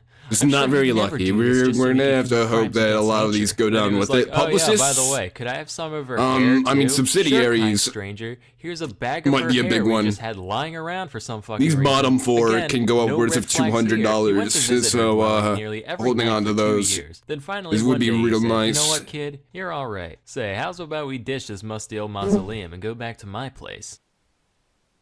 I'll take that as a yes. So we took her home in a little red toy wagon, which is ridiculous. It makes We me got picture another him shimmer skipping fly. around whistling a merry tune. Just Hey, neighbor. naturally. Now here's a riddle That's for all awesome. you intellectuals out there. What do It's a so dead awesome body to and a grow used PT something, Cruiser have in common? or it's Sure, so the book awesome tastes to terrible, set and up you never want to be seen the in public with garden, Most and just importantly, have though, all there's the cookie appreciating aspect. But hey, plants in that didn't place, stop old and gnarly it actually Carly from give you sprucing the her up any way plants he could, wiring her bones instead back of having together with to coat hangers, replacing her set up skin the with garden wax and until it silk, all making rots a wig out of away that and bag of reset it hair from up earlier, over soaking and the over body in again for massive amounts of 14 perfume and hours. disinfectants for obvious Until reasons. He claimed to eventually have you been have the instructed to slightest do all this chance by Elena's of getting spirit, one who would specific apparently talk to him mutation. frequently. He also did, you know, that thing eccentric loners do with The dead juicy ladies queen in their bee is house, like but we won't 20 talk times about more that. This went rare on for 7 years. than the 7 bakeberry. hot and I'm going to be humid spending like a Florida year on the years, until juicy queen bee. 1940 when Elena's I'm actually sister kind of saw him terrified. dancing with some People lady have through the curtains. it She's is like, luck "Aw, based. how cute. I'm So glad that people old have bag of lentils reported has it, finally found love." Walks in, as comes low to find as out it's like fucking a couple dead of sister. weeks So the cops come. to as There high isn't as any 2.5 conclusive evidence years of any flirting and trying to philandering find with the this body. So motherfucker. the only crime Carl could have been charged with was grave robbing. Except the statute of limitations was already up by the time he was found out. And then after They all just that, I took have the to body, sacrifice tipped it. their hats and went on their merry way. Tanzler still missed Elena dearly, but since he couldn't have her cadaver, he crafted a crude homemade effigy of the lady, which he lived with for the rest of his life. Here's the part that really gets me though. He apparently went back to live with his estranged wife once the jig was up. Just like, "Hey babe, I know we haven't talked since the whole corpse thing, but I've been having trouble making rent. Do you think I could come crash for a while?" "Sure, come right in. I'll take Yikes, your butter goods. Would you and the demented is life-size replica of your long dead lover that you left me for like a cup of tea?" "I'd like Butter one. is None cheaper for her, than though. vanilla right It now. goes Butter is right going through her." down. No. Nar. Of course, I'm making all this out to be a horrifying thing for Oh, the but goofs so, and gaffs of it. like I But said, at it the was time, a lot of plateauing. people read the Now news it's going stories up. about Tansler, and many actually sympathized with the man. They saw him Nuts. as the distraught, My nut stock hapless still romantic that he steadily saw himself going as. down. You know why they had that compassion? We have not gotten Because an egg they in a listened. second. Say, I what might would need the to world start look like letting if the we all wrinkles suckle listened again. more? Sponsor time. Suckle my Listening cookie. to audiobooks inspires us, motivates us, even brings us closer. And there's no better place to listen than Audible. But what should you listen to, you ask? After all, there's so many options that it's almost I overwhelming. will get my. Well, normally I will tell get you a to go free listen to golden my cookie book, but in like unfortunately, I've never written 5 a book. minutes. So instead, how So about that's the pretty cool. Necronomicon? That's right. The Necronomicon But I shouldn't really is use on it for Audible. another, Now like, you 14. too can learn exactly how to put that Pope blood in the backseat to use on your way to work. Tie in all seriousness, a novel really worth checking out is Edwin Abbott's Flatland, a book about life in an entirely two-dimensional universe, and it is a trip, trust me. You can get your first audiobook free along with 2 selected Audible original titles and exclusive fitness programs when you start your 30-day trial. Just visit audible.com/salmonella or text salmonella to 500-500 to get started. Again, go to audible.com/SAMONELLA or text SAMONELLA to try Audible for free. Link in the description. Anyway, that's all for today. Till next time, I'm Sam, and thank you for watching. There we go. Looking like a madman over here. Thanks to Dashlane for sponsoring this video.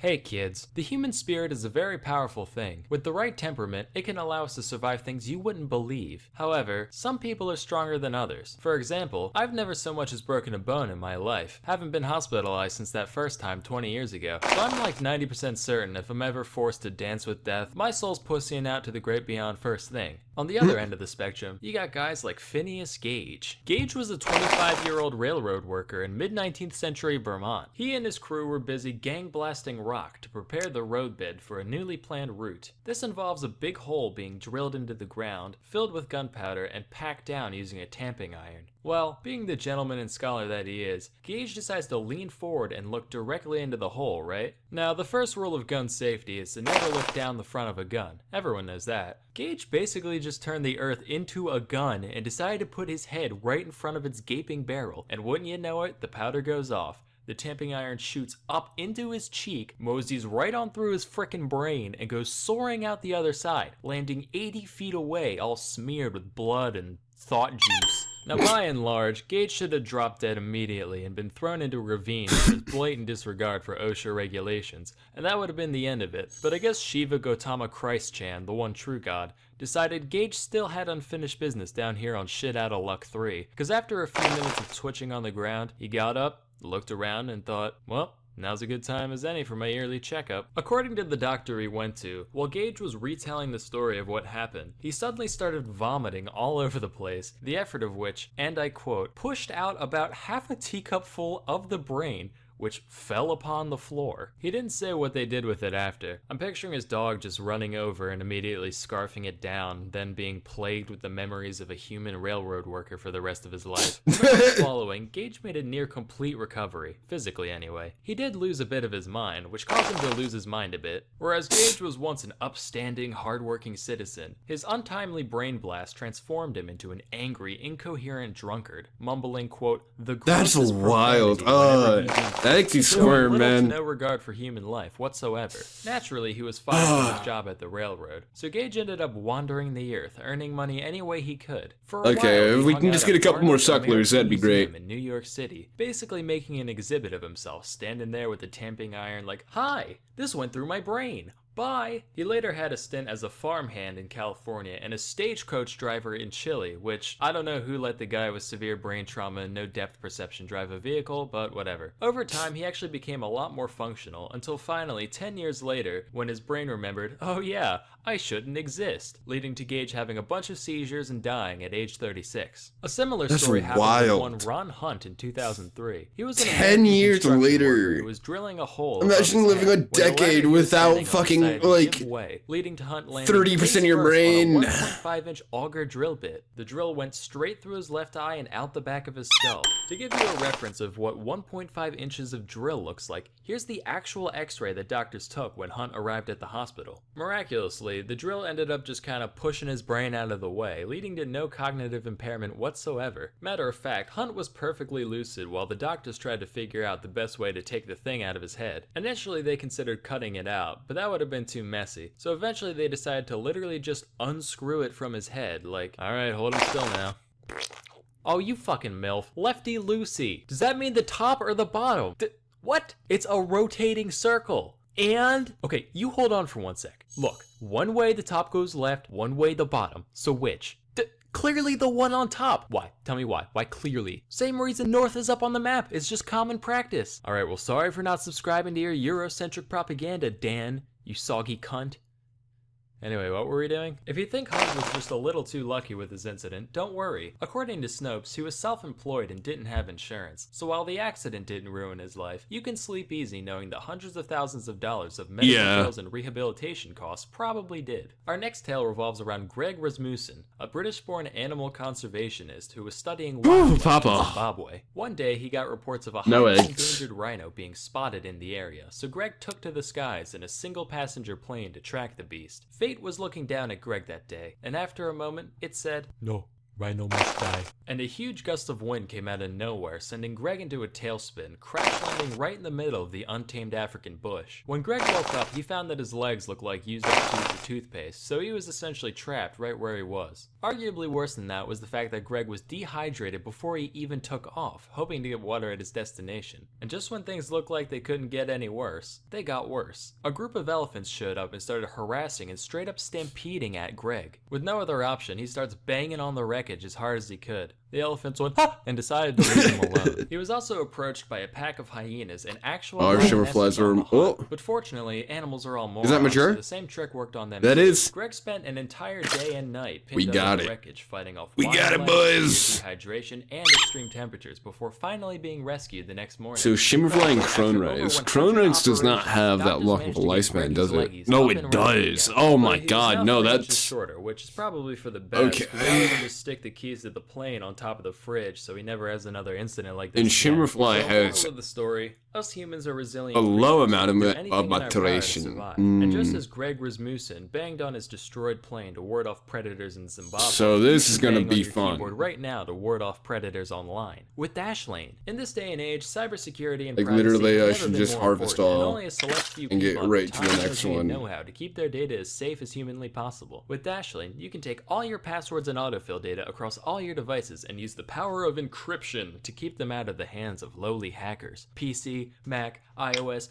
Android, Chrome, Safari, Abacus, doesn't matter, Dashlane's got your back. No, Dashlane does not offer services for rudimentary mechanical calculators. Something especially cool is that you can actually change your passwords right in Dashlane without that whole chain of, okay, reset. Which email? Who knows? There we go. What's my favorite beverage? Well, I know 14-year-old me didn't say whiskey sour, so I guess So it's right. that's going to Dashlane take even comes with a VPN, so now you can take full advantage of 4 free hours. Wi-Fi without your Neopets ever falling into the Okay. gruesome hands of the lowlifes at Comfort Inn. So please, go to dashlane.com/Sam and try Dashlane for free today. Also, the first 200 people to use the So we promo can code focus a lot on the SAManella stock get market 10% now, off which is your what we've Dashlane kind of already premium been doing. subscription. That's all for today. Till next time, I'm Salmonella, and thanks It's for gonna be a watching. fat minute before we can even think about utilizing those Kronreis.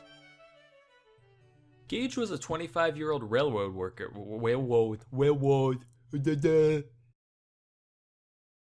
This video is sponsored by Skillshare.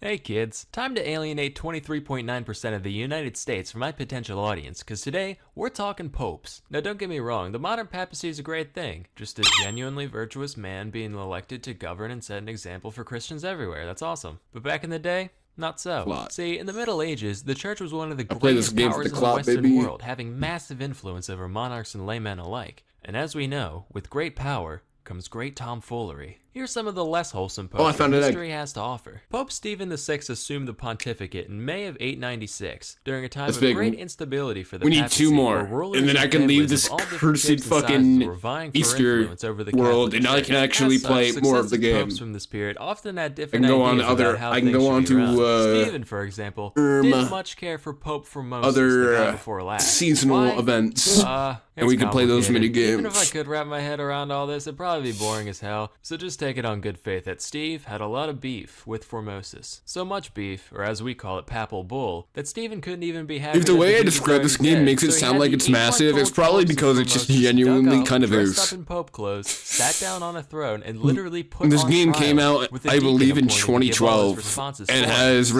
received thought you could get away yearly from to the semi-yearly law with that little updates dying stunt of since. yours. Well, tell me, Mr. Thrombosis, did you violate So, canon law, commit perjury? I imagine this game pretend to be a has some bishop when insane you spaghetti weren't? code. Yes, pasta fazool, I am a fool. I've heard all I need to hear. I think This all the court art was finds you done by guilty, the same and guy everything too. you I did think it as was. Pope, we Is it legally really? declare to be I fake gotta and check. dumb and stupid and Info dumb. Now throw him in the river. What, about the river? Can he do that? See the hash? JavaScript That by means I'm an Pope. Opti. Okay. P-O-O-P Pope. You better 3-point So they that got bitch someone to grinding optimize right it. quick, or I'm gonna raise hell. Metaphorically. So they throw him in the river. This whole thing caused an uproar among Formosus supporters, and after Formosus's corpse was allegedly seen performing miracles at the riverbank, Stephen ended up Yeah, being I believe overthrown it's in all- prison and executed by strangulation. Oh, the the- body, now slimy and disgusting, was fished out of the Tiber and reinterred in St. Peter's Basilica, where it rests to this day. Next, we'll Jesus talk Christ. about John the 12th. This guy already looks like one of my characters. Why don't we just, yeah, there we go. This guy ascended to the throne when he was just 18 years old, which is insane. If I was elected world's biggest hat wearer at that age, you My better computer believe didn't like things would that. get real unpapal real quick. I'm talking gambling, hookers, setting fires, and toasting to the devil. And when you know it, these are all things John the 12th did. Oh. It said that he took the sacred palace and literally made it into a whorehouse. Vanilla's Matter getting of real fact, cheap, while guys. researching the guy, I stumbled across this list of sexually active popes. This is a real Wikipedia article. Take a hike, toilet paper orientation. Daddy's got a new favorite. John is featured prominently on this list, of course. He had a thing for widows for some reason. Personally, I'm not big on weepy old hags. I'm more of a carefree young hag type of guy, but to each their own. He also banged his niece a bunch, which not the most virtuous act, but you know, Middle Ages and bloodline, fucking whatever. His playboy lifestyle eventually caught up to him, though, leading to the Synod of Rome, where everyone got Oop. together to talk Salt about is what a popping piece off of shit again. he is, so they could kick him off the throne. Besides all the deviancy, there was a lot of things And they had problems with. cereals For one, someone might be once going offered down. John some money to ordain a 10-year-old They're kind of plateauing right now, but they could be going down. I would have done it for free, honestly. Look how big those robes are on him. That's hilarious. He also had a deacon ordained in a horse stable, just like, oh, for fuck's sake, alright, let's get this over with. Shouldn't we be doing this in, like, a church? Listen, bucko, if it's good enough for Jesus to be born in, it's good enough for you to have your little cardinal party. No, sir, not cardinal, he's just a deacon. Not if you keep running your mouth, yonder. He also like going on hunting trips now and then. We need Generally one more. considered to be something popes don't do. Although my suspicion is that they were just tired of cleaning his big stupid camo hat every time. Probably his worst act, though, was putting on a helmet. Followed One more closely egg and then second we by can the escape time one this of his god-forbidden subdeacons got on his realm. nerves. So he literally cut off his dick and murdered him. So between all this, When and is some Easter, conflicts by with the way? Otto I of the Holy Roman Empire, John It's was April, uncanonically right? ousted in 963. Except as soon as Otto left Rome, nobody was there to pressure Oh, him boy. physically anymore. So John was like, lol, just kidding. Rounded up all his groupies, kicked the new pope off the throne, and continued his role like nothing happened by early 964. But just a few months later, fate caught up with John, and he died the way he lived. Committing adultery. Now let's be real. We all have our little guilty pleasures in life. Some people like a nice bag of Cheetos. Others like scented candles or There we poorly go. drawn educational videos. Alexander VI liked watching horses fuck. According to Vatican chronicler Johann Burckhardt, he would specifically arrange for his stallions to be introduced to mares in heat outside his palace, and he'd stand up on his balcony to watch them violently mate, which just tickled him pink for some fucking reason, and he'd laugh uproariously during the entire spectacle. He also once threw a party in the palace called the Banquet of Chestnuts, also referred to as the Joust of Whores. Wait a minute. Horse jousting. Horses banging. Was dyslexia a thing back then? No, but during the banquet, Alexander had 50 of Rome's finest raggedy harlots line up and strip down for him and his guests, which, by the way, included 2 of his children, which, by the way, he had many children, but at this point hardly a concern. Guests began throwing chestnuts at the ladies, who got down on their hands and knees and scrambled frantically, like the cook at Denny's when I held him at gunpoint, trying to collect as many as they could. After this went on for a while, Alexander was like, alright kiddos, game time. Whoever can bang the most broads before the night's over wins Rome's finest silks, and the only condition is that anybody who makes a joke about nutting on someone's chest gets disqualified. It's too easy. This is all according to that one Johann guy, mind you. Some secondary sources differ pretty significantly on the more lurid details of all this. Imagine doing that in a church. Imagine being the Pope and doing that. This guy was the official record taker for the ceremonies he was involved with. So it seems equally likely to me that the other guys just wanted to save a bit of face, but who knows. In the end, primary sources are usually the most reputable source of information. We're getting shawarma. After all, what better way to learn about stuff than from people who have direct experience in the subject? That's why you need to try Skillshare. Skillshare is an online learning community.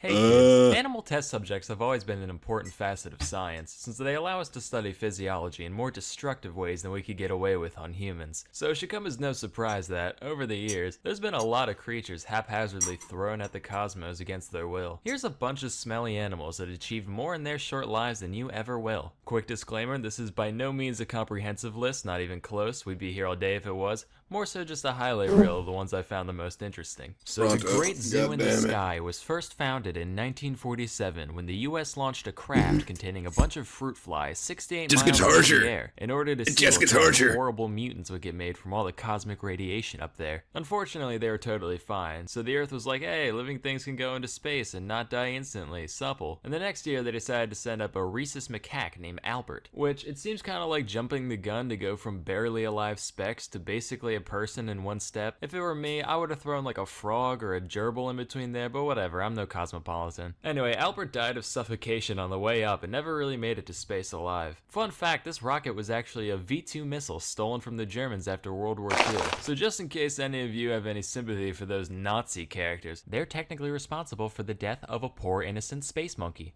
Pretty condemning if you ask me. But I guess the US felt pretty bad about it, so they decided to deal with their grief by naming the next monkey Albert II. Pretty unhealthy coping mechanism according to my shrink, but she also thinks Punk is dead, so what does she know? This Albert actually made it into space alive through a grand effort. Where's the damn rabbit? There it is. Incredible cutting-edge technology that the atomic era had to offer. And after all that, they goofed on the parachute, so Albert II turned into a fine red mist on impact, which just goes to prove the age-old adage. You can lead a monkey to space, but you can't make him land. There were a few more Alberts after this. Albert III fucking exploded. Albert IV made it up, but he had another tissue paper parachute what don't work for heck, so he's out. Albert V, yet again, bad shoot, liquefied on impact, until finally, in 1951, this is more resilient, right? Yeah, it has a 30% chance not to break. How to make a big blanket that consistently makes you not immediately die when you fall from the sky, and the monkey was recovered alive from the capsule alongside his 11 mouse roommates. Of course, Cell is plateauing. But hey, still counts. Earlier that same year, Russia launched 2 little pupniks named Tsigan and Dzik, both of whom came back unharmed. These 2 were the first vertebrates to ever leave Earth and come back alive. Then in 57, the Reds snagged another achievement by putting the first living thing into orbit, besides the bacteria clinging to Sputnik 1, but they're losers, we don't talk about them. Specifically, they launched one brave and daring dog from the streets of Moscow, probably the most famous animal to ever go into space. You know its name well. That dog is, of course, Just clicking the wrinklers break my thing. Laika was never planned to be recovered intact, since we barely knew how to put something into orbit by this time, let alone bring it back. But they still wanted to make sure she stayed alive long enough to at least reach space. So before the mission, they put her through the most rigorous. We also need to go wrinkler hunting at some point in this game, where we specifically need to get a shiny wrinkler. Making her cage like progressively smaller to get her used to cramped spaces, which made her just not shit anymore at all. I believe it's 1 in 8,000. They also switched her diet to a special high nutrition gel that she would have eaten after takeoff. You know, had her brain not crapped out from overheating within the first Texas few hours. Shimmering Veil. In 59, the US strapped 2 monkeys to the nose cone of a Jupiter missile and actually got them back alive afterwards, which is crazy mostly because these things withstood 38 Gs of acceleration. For context, that's the force that makes even trained pilots lose consciousness times 4, or this thing times 12, or roughly the same forced experience when you realize that's not a normal speed bump, but one of those evil tiny ones that ruin your life. You know the ones. Well, that's what you get for doing 25 near a hospital, Sam. Well, hey, good thing I'm already here considering the ballistics test that just went down between the roof of my car and my frickin' skull. Jesus. So in 61, we graduated from monkeys to great apes, sending up a chimpanzee named Ham. Remember Space Chimps? Yeah, it was that. Frame for frame. Andy Samberg and all. What's special about Ham is that he was actually trained to pull levers and slap buttons while up in the ship, being rewarded banana pellets for completing tasks and getting his feet tased whenever he messed up. Sounds like a cartoon, I know, but I promise it's for real. Meanwhile, the Soviets were busy putting a big, bald, smart ape into orbit, no big deal. France saw the US and Russia sending up monkeys and dogs and felt left out, so in 63, they launched a cat into space, and were like, yeah, that's cool and unique. I'm one of the popular kids now. In 68, the Soviets saw the rabbit making rice cakes on the moon and said, how about a tortoise for that hare?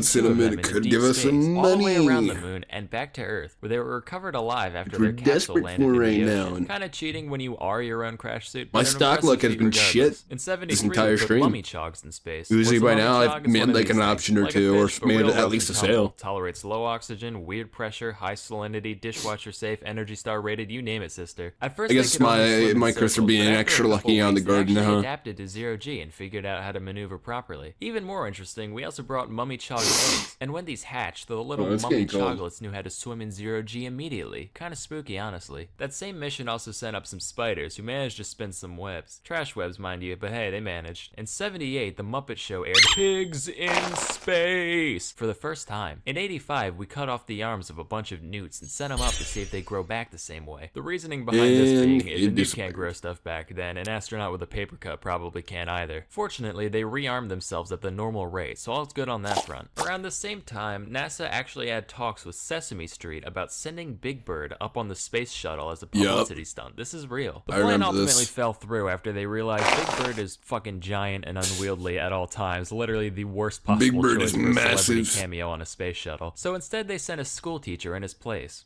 And then the Challenger fucking exploded. Let me reiterate. There is a timeline not too far from this one, where Big Bird is a casualty in the single worst astronautical disaster in history. A tiny evil part of me almost wishes that happened, like that's just so indescribably absurd. In the early 90s, we set up some baby jellyfish to grow up in space just for laughs. They figured out how to maneuver just fine, but when we brought them back down, they literally didn't have a concept of gravity and couldn't orient themselves properly in their new environment. Which, being a jellyfish is the easiest thing there is. You just kind of exist, maybe squirm a little now and then. So when you manage to somehow mess that up, you know things have gone seriously wrong. In 2003, the US sent up a bunch of invertebrates, including silkworms, spiders, carpenter bees, and harvester ants. Whoops, they exploded. In 07, some tardigrades went up, totally exposed to the vacuum of space for 10 days, which, surprise, surprise, they were fine. On that same mission, a cockroach gave birth, creating the first organism that we know of to ever have been conceived outside of Earth. And finally, in 2018, Elon Musk sent a big basket of mice to the International Space Station. Just, you know, 'cause he can. So those are just a handful of God's creatures who got to experience the majesty of not knowing up from down. If you're like me, you're probably a little jealous. Why does an ugly ape get to go into space, but I don't? I wish to bear witness to the music of the spheres. Well, we're getting some swarm. In a way that a lower creature could never appreciate. Bunny, you know bunny, there's a rabbit. Because you're a nerd. And what better way to fill that space-shaped space in your shriveled nerd heart than a vast collection of high-quality Oh, that's a good swarm. That's why you need to try Curiosity. Solid Curiosity swarm. Stream was founded by the dude behind the Discovery Channel, and it's an absolute treasure trove if you're someone like me who feeds off useless knowledge like a loach sucking algae. What are off we a fish missing tank. here? And with over 2,400 titles, a lot of which are Curiosity Stream exclusives, it'd be hard not to find something that interests you. I personally recommend Deep Ocean, The Lost World of the Pacific. There's some freaky things down there, like basically aliens. The whole thing is just one massive trip. You can get unlimited access to their full library for just $2.99 a month. I know it's a cliche, but that's literally less than a cup of Starbucks coffee a month. Also, you can get your first 30 days completely free if you sign up at curiositystream.com/salmonella and use promo code salmonella during the sign-up process. Anyway, that's all for today. Till next time, I'm Salmonella, and I still don't know what Ligma is.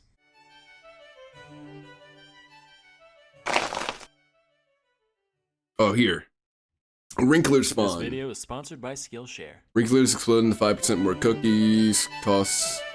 Turned on how many are extra. Okay, so we're on the right path. Literally, we have to pop Wrinklers for this The one. evolution of species is an incredible process, driven by little more than the random chance that certain mutations may happen to provide a practical advantage in a creature's environment. And as a result, there's a lot of things out there that look super dumb once you strip back a few layers. Here's the top 10 worst animal skeletons of all time. So first and foremost, I'd like to settle After Salmonella, we're probably gonna listen to music for a bit. Yes, penguins do. Then maybe in fact, put on like a have podcast knees, or but something. in order to hide full-grown I don't legs into know. one plump Some cylinder, long you gotta have a form, little skeletal trickery some on your good side. long You guys form ever do shit wall sits for my in brain gym to turn class off to or in the elsewhere? background, One of the most where torturous we all can just exercises listen to out that there. shit I now together. feel even worse for penguins, because not only did they have to deal with living in a frigid black and white hellscape, the most hostile environment known to man second only to the vacuum of space, all the while constantly pursued by ravenous, bloodthirsty sea dogs, but they're also secretly doing wall sits their entire life. Quick side note, in Mandarin, the word for penguin consists of the characters for business goose, which is fucking hilarious. Like one day a goose put on a suit and said, "Today it is time to make a name for myself, honk." This next guy is known as Parsons Chameleon. I have like a massive bag of candy corn with me. Notice the fleshy Like a 5-pound bag of candy corn. Turns out, not fleshy. Every now and not then I'll even just eat like remotely 5. fleshy, not even one flesh. Instead, it just has Just a to- skull just to forever stimulate frozen in myself. time in the middle of exploding. Like it sneezed right in the middle of God shaping it out of clay, and he was just like, ah, whatever, it's a feature now. So for that, this rough-headed reptilian gets number 9. Normally I would have ranked it higher, but that's a dope tail, so he gets You some just pity eat points. candy Next corn is and the fucking- pufferfish. So for most of my life, I've pictured pufferfish Any other as time just than not Halloween having is kinda any cursed, bones. though. I know it doesn't really make sense, but neither does them turning into a balloon like a goddamn cartoon. Turns out, in their normal state, they actually look like this, and when they inflate, those concentric rings of spine slide outwards past one another to cover the full area, like the aperture of a camera lens expanding to cover the full frame of the fish. The sheer ingenuity of this design has shattered my childhood dream of real-life balloon animals, which has earned the pufferfish the number 8 It's metal spot as on this fuck. list. Now, if you've gotten around to certain zoological circles, you've been shown this skull and been told, ah yes, that comes from the dwarf elephant. Oh, you've never seen one? That's because, they're extinct. And that thing in the middle? Ah yes, nothing more than the nose hole to which the trunk connects. However, if you're a rational, free-thinking adult like me, you can look past the lies spoon-fed to you by Nat Geo and other liberal media outlets and see this for what it is. A cyclops. Next is the orca, otherwise known as the killer whale, the panda torpedo, or the SeaWorld slave. Its skeleton is fairly normal at first glance, but check out this little thing under here. That little bony blip is actually all that remains of the legs and pelvis of the orca from when it evolved from land mammals. Personally, I think that's highly disrespectful to their ancestors. Like, they could have taken the seal route and used those legs for good in the water, but instead these sea cowards said, no thanks, we're gonna undo all that evolution. It would be Just wild bigger, if smarter, blue more whales efficient. had, But like, hey, we'll keep this sea little piece lion of nothing legs. just to remember you guys by. Truthfully, They I are could've chosen already almost any so mutation to pick massive. on for this, but the orca's face If they also had those, reminds me of like, massive SCP-682, fins which is attached the to most it. OP overrated shit out there, so he gets the number 6 spot. Moving on, now bear with me here. In every other mammal on Earth, the canine teeth point downward from the gum to the mouth. You know, That thing could like tread the ocean in a this guy, day. known as the Babirusa, said, "Huh," and decided to have them grow up through the entirety of its fucking snoot and out the other end, which is the most nonsensical thing I've ever seen. Like, toenails out the front? How cliche. Let's make them go through the whole foot instead. Look, now I can kick good behind me. That's not all though. These tusks also keep growing for the creature's entire life, which isn't a problem in and of itself, right? Rodents, they keep chewing stuff to wear them down. Alligators, they just let them fall out now and then. But the Babirusa's like, pfft, I'll just nut in a lady pig long before this becomes an issue. So if it lives long enough, the teeth can curve right on around and slowly bore into the thing's face, like built-in Chinese bamboo torture. And occasionally, they can end up actually piercing the skull and shish kebabbing the brain. Now, some people might say that this doesn't belong on this list, given that teeth aren't technically bones. And to those people, kids, we say, eat shit and die. Next we have the octopus. The octopus skeleton is so bad that it doesn't even exist. Sure, they got this little thing in the middle, but that doesn't count, that's just chitin. And yeah, they can get in a jar or whatever, but at what cost?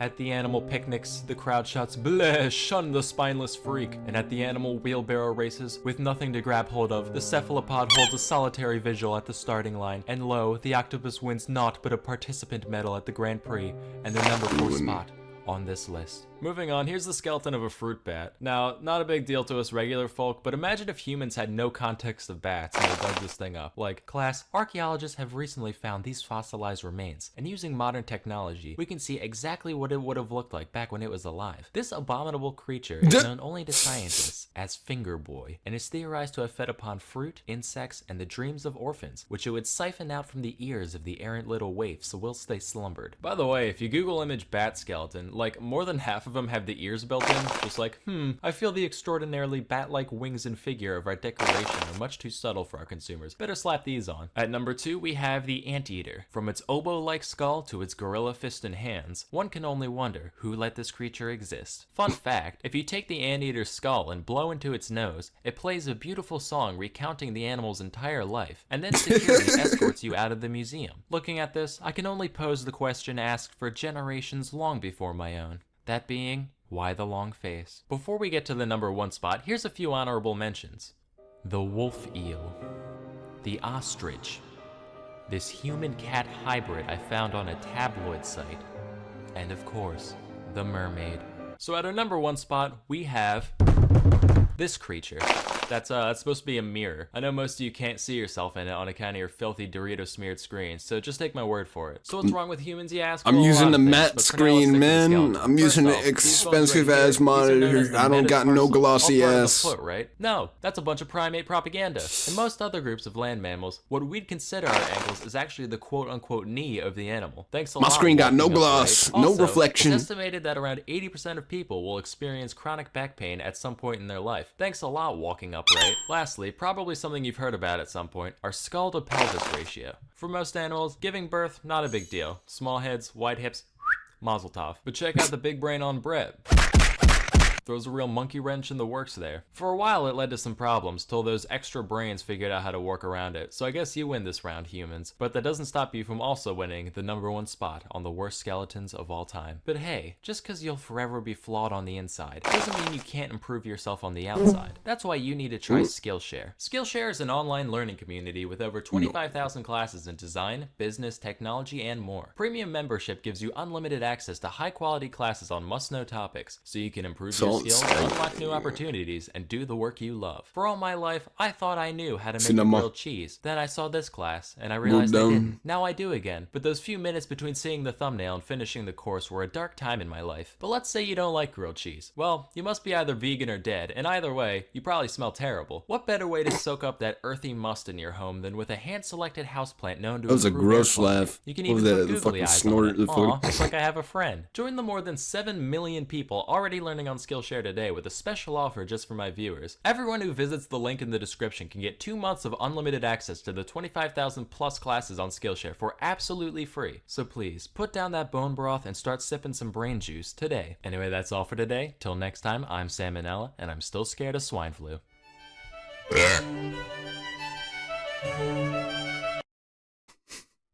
Alright, after months upon months of unrelenting pressure by you psychopaths pretending to be my actually got characters me. on Twitter, I finally got a Salmonella merch jump store. scare. Let this be a lesson, kids. With enough harassment, you can achieve anything. Anyway, go check it it's a out, or rabbit. don't, whatever. Where is that little shit? There.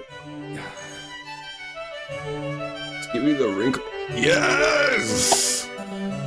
Hey kids, if I Okay, learned we can anything get from off my of middle this school career, it's that what may God-forbidden- seem like a good idea initially will often be remembered We can only as elder a foolish pledge, mistake. Here's a few pieces we of can get off of technology from Easter. yesteryear that have since Let's go to fallen into Christmas. total obscurity. So I've always believed that there's no Grandma. point in having many small things when you can have one big thing. Why have many shrimp when you can have one lobster? So now I'm on Why Christmas, drink I can many buy myself glasses a of Santa milk when you can Claus. eat one udder? Why have many cheese-its when you can have one cheese Yeah. them? Patent pending. Yeah. And why have many street lights when you can have one moonlight tower? We're These just guys gonna- were real popular back in the 1880s and 90s, often standing at over 150 feet Max that tall guy and out. illuminating several blocks from a single point. Not very well, mind you. Matter of And fact, they by were all so dim, updates. we didn't even have the conscience to just call them light towers. Had to go and stick the moon there we on the go. front so people didn't That's get the their Christmas hopes up. land. But thanks to our Done. good old friend, the inverse square law, you still Then needed we a can- fuck ton we of can light get to pull Valentine's this off. done So pretty they used quickly as incredibly well. harsh and UV emitting arc lights instead of incandescent bulbs. All the Take light that of one. the moon and all the vision damage of the sun. Talk about a win-win. Sadly, these beasts have fallen by the 1 out wayside of over the 10. past century or so, except for in Austin, apparently, but they use friendlier mercury vapor lamps in them, so they only get half points. Now, anyone who's been around a baby long enough knows they always have a cloud of ghoulish stench hovering around them. Jeez Louise, somebody better air out that musty little muskrat before Grandma starts drooping again. You could stick him on the clothesline for a while, but knowing that little moron, I'm sure he'd find a way to hurt himself somehow. Introducing the baby cage. Alright, Finally, city dwellers all across the nation have a way of unleashing their postnatal funk on the unsuspecting passerby below. These were in vogue for a while before falling out of style a bit of the way into the 20th century, because apparently society started deeming babies more valuable than air conditioners. I don't really get it personally, but this is also around the time we started putting lead in gasoline, so it's probably for the best we kept them inside all day. Matter of fact, it's my firm belief that without kids growing up breathing lead, there's no way pet rocks would have taken off in the 70s. Wow, alienating baby boomers. He's so brave and controversial. Now, in the days between the Great War and the not as great but still pretty alright war, people were trying to find efficient means of detecting an incoming air attack. They climbed their nation's tallest mountains to seek the wisdom of their greatest elders, and the wise men said, big ears. So that's what they did. These giant discs were known as acoustic mirrors and were designed to focus incoming sound over a 5-meter diameter into a single point. They were reasonably effective as listening devices. A few of them in Britain were able to pick up the sound of a plane from all the way across the English Channel. Of course, radar came along soon after, rendering these things completely useless beyond looking brutalist as hell. For real, instant album cover material. One of the Pep Boys is pulling a Spanish Inquisition on this poor wayward harlot. Huh. Just kidding. Despite the fact that this looks so very, very much like a state-of-the-art instrument of torture, it's actually just a beauty micrometer. Think those shoe size measurer things at Foot Locker, only instead of one primitive measurement, it records the entire topology of your face and skull at once. With this data, a trained cosmetologist would be able to pinpoint exactly what features of your head should be enhanced and reduced with makeup in order to achieve a maximum calculated attractiveness after you've paid for their services. Clearly this device must have been effective. After all, beauty is entirely objective. What, eye of the beholder? Check the name tag, buddy. Apparently though, women didn't like being strapped into a birdcage and having their every minute flaw meticulously laid out in front of them, so this thing never really took off in the end. Next we have the Humlauf. This was a device made during World War II designed to let infantry shoot around corners. It's like the Germans sat down and watched that part in Tom and Jerry where the conniving rat bends the gun barrel back at his adversary. They said, Mein Gott. They came in a variety of angles between 30 and 90 degrees, and even came with a little periscope so you could see what you were shooting at. But as we all come to find out when we reach adolescence, cartoons are the arbiters of deceit, because these things would invariably break within the first couple hundred shots or so. And even when they did work, the rounds would fucking explode from the massive acceleration, turning a deadly bullet into an ineffectual spray of shrapnel. These were so ineffective that only the 30-degree model ever saw significant production beyond prototypes, and even that was very limited. Say, you ever look at regular mousetraps and go, that is not pretty enough wild property though. damage. Well, check this out. That it worked at all. It's the Like the fact that you can shoot a couple hundred rounds of the snail trebuchet at and the 90 cockroach degrees. claymore. Thanks to the marvels of the modern era, all those tiresome hours of intense varmint slang can be a lot of them were shrapnelized, shrapnelized, but like if one of those bullets got around, that's a wild advantage point. You can rest easy knowing that one way or the other, there's one less pest for you to deal with in the morning. Boom. 1850. Steam locomotives are all the rage. This is while bullets were still lead. Business, but all you can afford is a couple. Now copper is like from point A to point B. We all know copper is like way more effective. But your cool rail riding friends called you a whack ass, and it really hurt your feelers. Well, have we got the invention for you? The Impulsoria uses an ingenious system of treadmills to turn that horse to be beckoned into a force to be reckoned with. Sure, it's expensive as hell to make and limits your services entirely to railroads, but just look at it. Instant pussymobile. Slap some rims and a spoiler on that, you're laughing. This machine is recorded at having a maximum output of 2 to 4 horsepower, which sounds about right, and it didn't see much use outside a couple exhibitions. Now, if there's one hobby that people in the past enjoyed, it's smoking. Whoo boy, did they like smoking. Yeah. And with every great wholesome activity comes a million novelty items to go along with it. Everyone's seen the long cigarette, but how about the really long cigarette? Want to smoke in the rain? Here you go. Going snorkeling? Hey, you know what's more important than oxygen? Nicotine. But hey, wanna know the only thing better than a cigarette? 2 cigarettes. You know what? Fuck it. Have the whole pack. You earned it. Of course, if you're trying to cut back, you can always share it with a friend.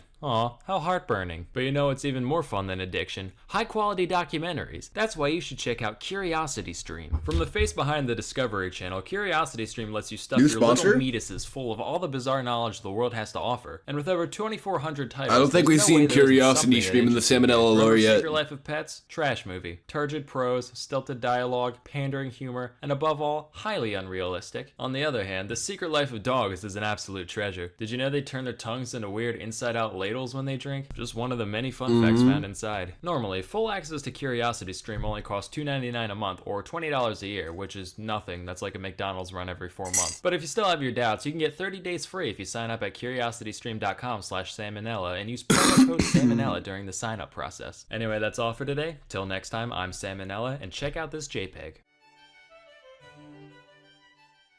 10 out of 10 JPEG. Do I look like I know what a JPEG is?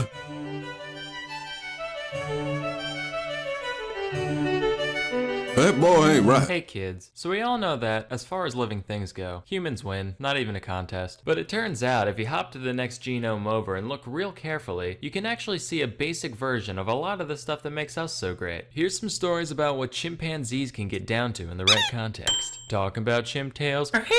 Now, North Korea's Pyongyang Central Zoo has a colorful history, from its humble beginnings as literally just 50 badgers in a fence, to the parrot they taught to recite poetry praising Kim Il-sung, to being the only place in Pyongyang where you can look at a dog legally. It seems the only thing that's remained constant throughout this zoo's life is that it's fucking depressing. Fortunately, both workers and animals alike found ways to cope, one of which is smoking. Azalea the chimp is currently 13 years old and is one of the shining stars of Pyongyang Zoo, purely for her ability to burn through over a pack a day. Now, I like a good old-fashioned smoking chimp as much as the next guy, but whereas most zookeepers would probably try to talk her out of something so unhealthy, the North Korean ones actually gave her supplies, just like, feeling trapped, welcome to the club, pal. Her skills are actually pretty impressive. Not only can she use a later, but in a pinch, she also knows that old schoolyard trick of lighting one ciggy with the other. Just a shame that her mind wasn't put towards something a little more healthy or productive.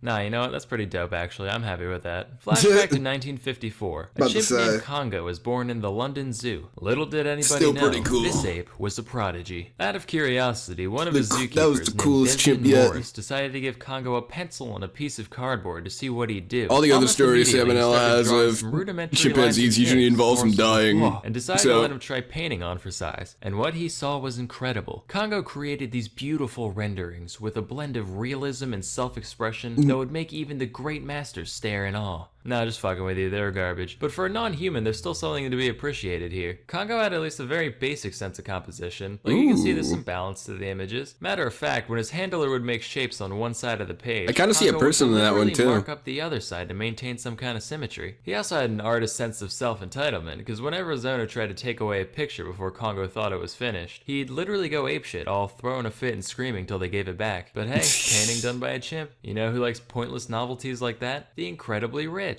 In 2005, 3 of Congo's paintings were up for auction next to works by 2 obscure little artists known as Andy Warhol and Pierre-Auguste Renoir. And while these actual artist pieces went completely unsold, these 3 beauties got picked up for the scant price of over $25,000 US. And the guy was like, wow, I felt something for a second there. I really like the watermark on this, by the way. Like, this is my painting done by a chimp. Anyway, next we have this beast called Washoe. Washoe was the first non-human creature to learn to communicate through sign language. That's right, eat shit, Coco. Prior experiments in chimp communication had attempted to teach him some basic spoken language, but after realizing that chimps are physically incapable of making most of the noises we do, that's 5% too. That's a big upgrade. Washoe was raised in an environment similar to what a human child would experience, complete with toys, clothes, chores, and even being allowed to sit at the dinner table. So that would give me 500 Quado. The scientists raising Washoe made sure to only communicate in American Sign Language around her, in the hopes of establishing a true Don't give me 3 Quinn. Okay. Initially, they took a so it is just a better upgrade. Approach by rewarding damn, but they're both so expensive. Tickles. But there were a couple problems with this. Firstly, the simple action reward setup meant that Washoe didn't have to really understand the words she was signing. The same way a parrot saying I love you in a YouTube video always does it with those cold, unfeeling eyes. Secondly, Washoe would break into a laughing fit whenever they tickled her, to the point where the lesson would be essentially over. So the researchers abandoned this and instead just let her learn through observation of her caretaker signing, with much better results even in the total absence of reward stimuli. And the only downside was that the job title of designated chimp tickler ceased to exist. In total, Washoe learned around 350 individual signs in ASL, and she'd even use these to formulate novel phrases for new objects. Like one time she wanted to talk about a thermos, but didn't know what a thermos was. She goes, metal cup of drink. Hey, scat! A similar story comes from a chimp named Lucy, who was raised by one Dr. Maurice Temerlin and his wife, Jane. The tale of Lucy's life is why this woman is now officially the third most famous woman named Jane who worked with apes. In the same vein as Washoe, the pair attempted to gain some insight into Lucy's weird chimp noggin by raising her like you would a human. You know, dressing herself, using silverware, making tea, looking at magazines, pretending she knows what a word is, all that jazz. But as Lucy matured, things took an ugly turn. For one, since she was brought up in a basically human environment, she eventually discovered the time-tested human pastime of alcohol. The pair would leave bottles of gin around their home with Lucy, which, I don't know how you'd make this mistake twice, but it was apparently a common occurrence for them to leave her alone for too long and come back like, honey, I think the monkey's fucking wasted. Again. Another one of her hobbies was sculpting crude human heads out of poop. Her own poop, to be clear. They also left some copies of Playgirl magazine around for Lucy to flip through, which she became very fond of. So fond, in fact, that she was caught multiple times, having relations with the vacuum cleaner. I don't understand the mechanics of it, cause no source I found ever went into detail, and believe me, I wanted to know as much as you do. All I know is that, all things considered, some pretty exemplary tool use there. So the pair saw this and they were like, alright, we gotta get this chimp laid, and fast. But the problem was, Lucy was conversing with people, eating with people, flicking the old chimp bean to people. So it's not a stretch to think that Lucy thought she was people. So imagine you're people, and you get thrown into an enclosure with a full-grown, horny male chimp. You'd have a fucking panic attack. And that's just what Lucy did. As the years went on, Lucy got more and more violent, regularly trashing the place to get out the frustration of not being able to comprehend what was so fundamentally unnatural about her existence. Finally, the couple had had enough and decided to take Lucy to a primate rehabilitation center in the Gambia, with the hopes that she could be forced to acclimate to primate life. She could barely cope with it at first, getting real depressed and hardly associating with the other apes. Which you'd be depressed too if you had to give up a life of American luxury complete with booze and vacuum fornicating to go live with chimps in the wild. But with the help of a graduate student named Janice, Lucy eventually came to accept her fate, and although she'd never mate with another of her kind, she ended up getting along with her troop well enough. About a year after leaving the rehab center, Janice came back to visit, and Lucy gave her a warm embrace before waddling back to the rest of the chimps. Aww. Then Lucy got poached like a fucking egg, which kinda puts a damper on the whole happy ending, but you know. Whatever. So if there's one lesson to be gained from all this, it's that the best way to learn something is to be immersed in it and to make it part of you. While treats are good for making dogs do backflips, true comprehension comes from integrating new things into your daily life. And what better way to do that than with some free audiobooks? Drone rights are now halfway through their first stage. Audiobooks inspires us, Let's motivates us, even brings us closer. And there's no better place to listen than Audible. If you want something kind of like what I do, It's 7/8, some more to go, guys. Check out the Infinite Monkey Cage. Think Ricky Gervais show, except half comedians. Thank God they lived for a while, though. I'd actually go crazy if they matured for like, they grew for like 4 hours. And they were matured for like 3 ticks. And I have a weird feeling that's going to be the aspect of one of these plans in the future. I do not trust RTL to respect my time at all. Do you see this game? SAMONELLA to 500 to try Audible for free. Link in the description. Anyway, that's all for today. Till next time, I'm Salmonella, and I fell down the stairs this morning.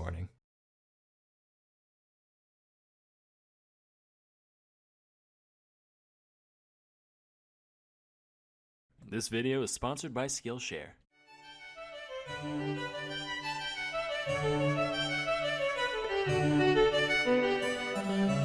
Hey kids, John Wilkes Booth, Lee Harvey Oswald, Hitler, all people who gained massive notoriety by killing one of history's famous leaders. But there are 2 Americans who committed an equally heinous crime as these 3, yet their stories are seldom remembered, mostly because nobody really cares about the presidents they killed. Originally I was going to talk about both of them, but the video ended up being way too long, so today we'll just stick to, this one I guess. Charles J. Guiteau was a pretty silly guy, and to understand how a guy could be so silly, you gotta start with his youth. Guiteau was born in Freeport, Illinois in 1841. His mom had postpartum psychosis and died when he was 7, alongside 3 of his 5 siblings. His dad, meanwhile, was mega religious and made a big point out of instilling those values in his son, often physically. This influence molded Charles into a boy who sought nothing short of total approval from others, and who would react very harshly to any criticism levied upon him. As a teen, he moved to Ann Arbor, Michigan for high school. He tried to get into the University of Michigan, but he goofed on the entrance exam. So he did what anyone in his situation would do and said, well, so much for real life. I'm gonna join a commune. Specifically, he became part of the Oneida community in New York. In some aspects, this place was a pretty run-of-the-mill religious fellowship. From each according to their ability, to each according to their need, yada yada. But there were a couple of things that made it special. First off, they followed a doctrine known as Christian perfectionism, whereby everyone would strive to live their lives completely free of sin. How's it and reach a going? divine level of perfection while still on earth. Getting Now, this booped? isn't really unique to Oneida, but whereas most people would achieve Like this booped through straight onto the staunch snoot. discipline and careful self-reflection, these guys would just get together and take turns roasting the shit Can't out just of run each up and and every surprise me member like that. over any minute flaw they could possibly have. Real great for the psyche. They also practiced what was basically an early form of eugenics, where aspiring parents would have to submit an application and be judged by the committee on their moral and spiritual fortitude. If they were allowed to mate, children would be separated from the mom about a year after birth and raised communally. Okay, so it's gonna be a sec before we get hand After of all, fate. wouldn't want any of those hopelessly flawed toddlers to think they're deserving of any affection whatsoever. All of these. Oneida also believed in what they called free love, which meant that anyone What has been could my bang stock anyone like so at any far? time, as long as they kept it hetero, and exclusive relationships of any kind were I could just actually sell frowned salt. upon, which If I just seemed like sold kind of salt, a I would weird already habit for people profit. trying to 100% FC this whole But then I would Christianity only thing, have but 2 stock whatever. But wait, stock you're saying, how happens. can you have selective 2 breeding stock at the same options time out of as extremely 20. unselective breeding? Aha. See, that's where male continence comes in. Under this rule, a pair could go at it for as long as they wanted, with the caveat that the dude's not allowed to nut, pull out or otherwise. That way, it's not a sin. After all, as the Bible says, if the dick don't spit, you must acquit.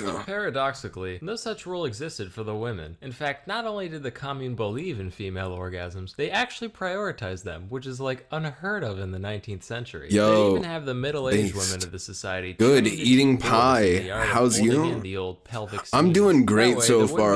any We've chance of unlocked conception in case the some guy more goofs of off the the first few tries. cookie garden. So anyway, young Guiteau And joined it's this a whole different thing and endured variety. countless blows to his massive yet fragile ego. We've gotten a thinking he's single at least gonna achievement get a so piece far. of this communal action. Massive. Except the criticism Only towards like 100 him more to wasn't go. just a formality like it was for others. Everyone there genuinely fucking hated him on account of the fact that he was a raving neurotic narcissist. He never caught what kind a of pie are single you piece of eating? this allegedly free love. And after a while, they all started calling him Charles Get Out in the hopes that he'd leave. This is real. And after 5 long years of this abuse, Guiteau finally got the hint and moved to New Jersey. He tried starting a newspaper themed around the Oneida religion called the Daily Theocrat, except nobody cared, so that failed. He went back to Oneida and tried to sue the place in order to get back pay for all his voluntary unpaid labor while living there. But apparently I'm mad butthurt isn't a valid reason for prosecution, so that went nowhere. Finally he said, well, when your devotion to God has failed you, there's There only we one go. life left. Time to become a lawyer. He managed to pass an examination to gain admission to the Illinois bar, and subsequently joined a law firm in Chicago at the age of 27. Get where ourselves he a met cursor. his soon-to-be wife, one Annie Wizard Bond. Tower. Of course, Guiteau Wizard never Tower. really got to be a lawyer. Prism. He only argued in one actual court case. Most of his time was Grandma. spent doing bill collection Me. for random clients. This job gave him insight into Massive. how debtors think and operate, which Ultra allowed him to turn into concentrated, quite a high con man, energy dodging chocolate bills butter whenever biscuit. and wherever he saw the opportunity. Hell Even yeah. on the job, he'd frequently charge exorbitant contingency fees after the fact, upwards of 75%. And sometimes he'd just keep it all and completely ghost his clients. After all, what are they gonna do? Send another bill collector? Well, it turns out they did, so Guiteau and his wife fled to New York. Here he ditched Okay. law and started getting into politics. So we might be able to Specifically, get he wrote into, and delivered a speech in favor of what would be Horace Greeley in the octodecillion? 1872 Democratic presidential Which would be campaign. another And achievement. He somehow got it in his head that if Greeley won, his campaign would be so greatly indebted to him that they'd fulfill his desires to be the minister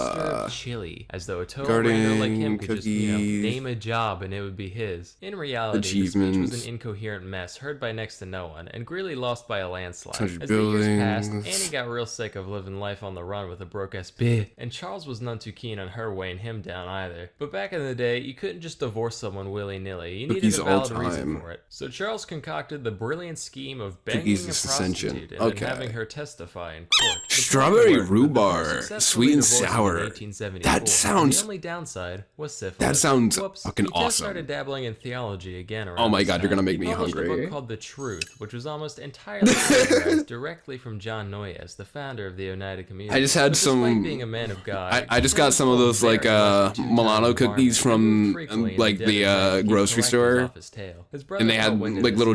They had like strawberry apricot filling in You them. should pay your bills now and then so you can be. And I literally perfected the technique of how to get that jam out of there. And I would eat the jam first and the cookie second because the jam was just so good. That will remind you of the estimation in which you are held by Charles J. Guiteau. God damn. And to his own brother, the madman. Soon after he got arrested, bailed out by his sister, lived with her for a few months, attacked her with an axe, went to DC, rambled about religion to anyone who would listen, moved to Boston, got in a boat accident where everyone in his boat was fine, but everyone in the other one fucking died. Why does Took this as a strawberry gotta sign be an from S God, tier moved back to fruit? New York and got back into politics in 1880, this time as a Republican. During this campaign, there were two main factions of Republicans, known as the Stalwarts and the Half-Breeds, which sounds like Salt some stock fucking going shit. up? Wish we had names like that today. Now, Guiteau considered himself a Salt stalwart, stock and in a going similar vein up, to his 1872 sugar stock venture, he wrote a going speech down. to promote stalwart candidate Ulysses S. Grant, who was shooting for his third term. But before he got a I do chance not to have deliver the sugar speech, stock. one James A. Garfield took the candidacy completely out of nowhere, beating And out cereals both are also factions going down. single-handedly. I might It was get like, some "Rats, more how am I gonna get stock power options handed to me here. now?" So he literally just Some more scribbled out all options, the dog. references to Grant and replaced Watch them me with Garfield, finance, who was like, dog. "Yep, Watch me that'll do it." He read finance. this speech all of twice, along with handing out financing copies to the so hard. Republican National Committee. In reality, this really didn't accomplish much, but when Garfield managed to win the election, Guiteau was like, "Yes, that was entirely me.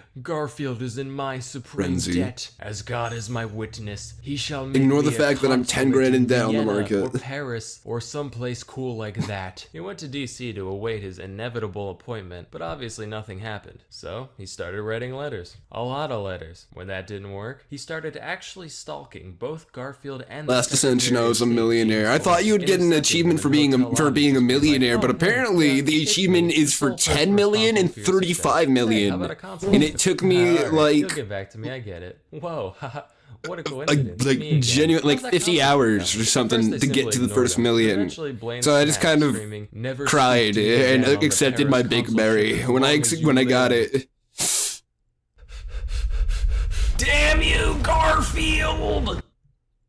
I sense a disturbance in the force. Maybe daylight savings. That jump should make scared me. Monday an hour longer. Wow, Garfield. That was really loud. Quite the wisecrack. It's amazing how you manage to keep things fresh year after year. Burn in hell, beige dog. At this point, Guiteau completely renounced any faith in the current I like administration, lasagna. And after a lifetime of clout chasing, I don't know, I haven't heard it actually. He decided Ooh. his only option was straight up going postal. We He could watch convinced himself Lasagna that it was Cat. now God's will to remove Garfield from this mortal plane in order to put Lasagna his Cat could be stalwart fun to vice president, watch. Chester Alan Arthur, into power. When he went to buy a revolver, he was given the choice between a wood We grip could and an watch ivory Gilbert grip. He went with Garfield. the ivory I don't think one there's for no enough other on there reason than for he it thought to be. look If cooler it's, in a museum. I think the And on July combined 2nd, 1881, series Grant of put Gilbert Garfield on the Garfield Baltimore is Railroad like station, shooting him twice in the back and under an mortally hour. wounding him, all because probably he not. didn't give him a job. Garfield managed to hang on for 11 weeks before finally dying, which sounds like hell. Today's modern physicians actually believe that Garfield could have easily survived the incident if it weren't for doctors digging through him with unsanitized tools. Hey, modern medicine, thanks for not being worse than literally no medicine. It means a lot. But that didn't stop Guiteau from being formally charged with murder. And that's exactly what he wanted. Matter of fact, Guiteau was over the moon, taking his new nationwide infamy as the fame he always deserved. His trial was just bananas, with Guiteau hurling obscenities at just about everyone there, including his own defense team, and I was thinking formatting just his about- testimony as an epic poem, which he recited. I was probably in just gonna watch court. He even Creepcast dictated because an I autobiography to the New York got Herald, which this gets little this, ended TV with a that's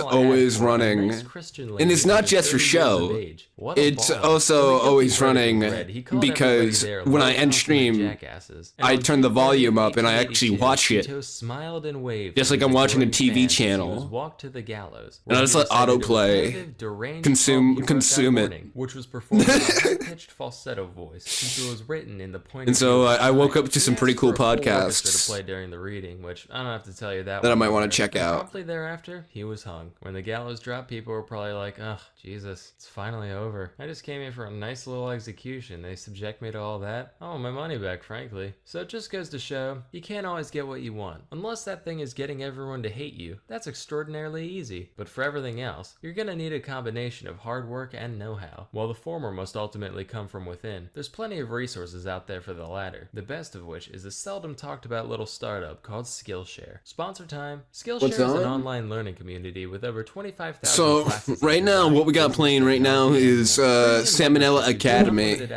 which is just this little so you can improve your skills, unlock new it's like opportunities. it's like a history channel, but they haven't uploaded in like 5 years. I like to binge watch them every now and then because I remember back when they uploaded. I'm old. I was there when they were uploading 5 years ago. But I can tell you that I've certainly And these stories are mad interesting, and I usually do forget a lot of the videos after not watching for like a year. Learning on Skillshare today with a special offer just for my viewers. Everyone who visits the link in the description can get 2 months of unlimited access to the 25,000 plus classes on Skillshare for Thank you, absolutely Skillshare, free. So please, for allowing release me to that share my tension and skill. get that comprehension today. Anyway, that's all for today. Till next time, I'm Salmonella, and I oop and I oop. Damn, I forgot about that. I forgot about the old slang, the old I oop, and I oop and I oop. Hey kids, from clubbing seals to inventing new compound nouns for snow, nobody knows how to kick it quite like the Inuit. Of course, if you're a close-minded tree dweller like me, you might initially think that they can't be that good at storytelling, given that they only know about like Then it's like watching a new episode. But that's not true. Yeah. They've actually got an incredibly complex and fascinating oral tradition. You could ask one about it. There's plenty of these And guys I think around today, they did but actually they've got upload Jesus recently. and microwaves and shit, and But that's like boring. We wanna talk they about the stuff from uploaded like before missionaries every came and week sent their miserable way 5 of years life to a ago, far-off and then state. they had So an instead, upload. you have a 20-year-old college kid who's never And lived outside now of they've Delaware had to tell you all about 4 it. Obvious uploads disclaimer, Inuits are super diverse. Calling a in caribou the Inuit a last copper 2 Inuit is like calling a years. copper caribou a caribou caribou. Sure, they both look the same from far away, but when a thunderstorm hits, you better know which one to hide. So there are under. some new As episodes in such, here, while most of the actually. following I can might be experience applied in something broad terms new. to most Inuits, the little details come from a variety of subcultures that don't necessarily represent the whole. Got it? Swank. Now, a lot of the world's faiths are centered around bringing people together and inspiring breakthrough. them with stories, But I don't have a hand of fate. so as to give them a wider sense of purpose here on Earth. That's all well and good, but that whole search for greater meaning thing only really comes into play once your original purpose of making sure you don't die is pretty much figured out. Not so for the Inuit. You see, it ain't so easy living in a place where plants can't grow and being naked for an hour means certain death. As such, their beliefs were a little more practical, Wow. being more so geared towards fostering the paranoid levels of fear My computer is required to survive in chugging. such a hostile environment. For example, You wouldn't think Cookie Clicker is that sort of life force or soul, hard but to they call it a run. neonique. And like And plenty of usually it religions, isn't. They believed it lived on after But now death it's and trying to better in the calculate world of mortals. like But while most millions cultures upon regard millions of animals as being cookies being spiritually transferred puppets, to the every Inuit, a 60 creature's to soul 30 is just as seconds. powerful and vengeful as that And of a it's person. having Like a I bit said of a up there in hard the time. Arctic, not much greenery in the scenery, so they basically had no choice. I get but to sad when devour content nothing creators but slash streamers souls stop every making single day. content. And wouldn't you know it, souls Yeah, almost you know, never it get named, does- so the it sucks so Inuit made sure to much. follow a complex set of R.I.P. guidelines on Matt how to Pat. placate their prey in the afterlife. I've been watching Lest some of the more pissed-off recent game ghost in that theories and Arctic film turn theories whispers with like the new sweet nothings hosts into a and polar stuff. bear's ears and turns your whole village into a big Japanese flag by sunrise. Here's a few. If Matt you Pat kill didn't something, actually make die, sure he just you left eat the it all. channel. Just as an American who doesn't clean his plate doesn't get dessert, an Inuit who doesn't eat all his walrus doesn't get any more walrus.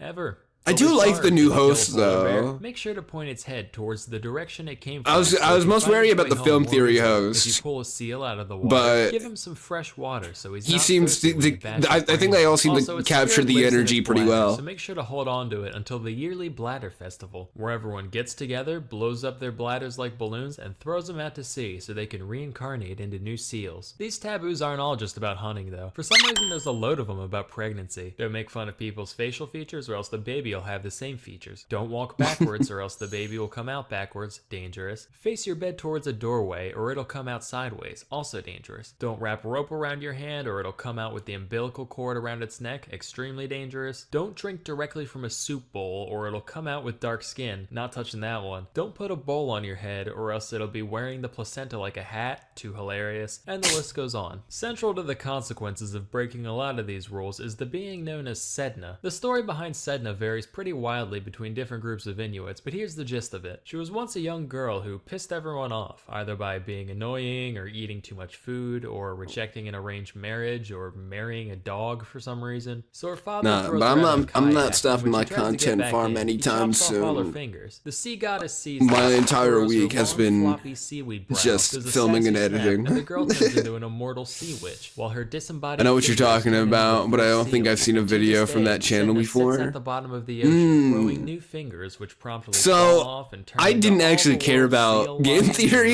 narwhal until I whales. found That out is so about much them stuff in leaving. some small arbitrary fashion. Yo, Sedna, Well, I bad did news. as, I like, caught a guy chewing a piece younger, of because blubber they or were something around like that. in, But he like, wasn't looking north while he did it. 2014. Fucking kidding me? In his Which is defense, 10 he was years standing ago right on the now. pole, so he Which was a literally couldn't look decade anywhere now. but south. He could have So- moved. That's it. No more fingy foods for 3 moons. So as like a preteen to So teen, long ago, there were these two siblings named Melina and I watched Anigin, his who seemed really got along early just fine stuff, as kids, but as the two and I'm got pretty older, sure his they were really put into early their stuff still has like a respective cult genders' classic living thing areas, going saw on each to other it. People less really and like less. his Then early one stuff. day, Anigin got the feeling that his And lower then nose was in dire as need of as some it focus. continued, So there that started night, he it started to sucked get out of saw hand. his Like sister I would and see thought, like I'll Paw pick that Patrol one," theory and proceeded shit to like do, that. unspeakable And things, it would have tentatively like Paw becoming his Patrol with like Eskimo brother. bloody But it was too eyes, dark and at I'm the like, time for Melina to tell what okay, happened. man, The you're next just making night, content. Anigin's like, And but only this time, Melina then I smeared found out he soot was all over leaving. his face. So And then I later got she really goes into the sad.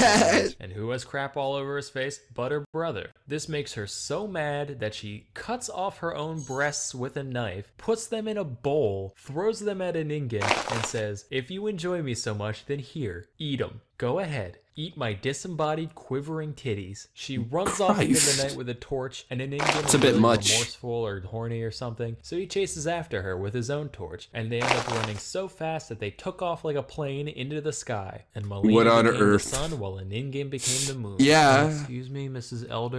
If the sun and moon didn't exist yet, a how bit did you do that wild. stuff at night when there was no night? Now, some details of the story are tied into real-world phenomena. Some say that Anigin tripped and messed up his torch, which is why the moon is so No. dim. And the moon cycles are I'm being because he attacked by gets really sucklers. skinny from chasing after her for so long. And the new moon is when he goes away Slime for a few days cookies. to hunt seals so he can fatten back up. But here's the kicker. Nobody ever explains what the whole lopping off her tits part was supposed to represent. That's entirely just creative liberty. Just like, yes, that's why the sun doesn't have tits. Probably for the best it doesn't, otherwise half the population will be blind by now, and worse, it's the half that makes up 85% of my viewer base. So you know what? Thanks for slicing and dicing them tea-towels, Melina. I kinda owe you my career. But as for you, your eyes are valuable. You should treat them to something more substantial. Oh, and boy. informative. Like, say, a library of high-quality exclusive documentaries. Sponsor time. Curiosity. This video is sponsored by Skillshare.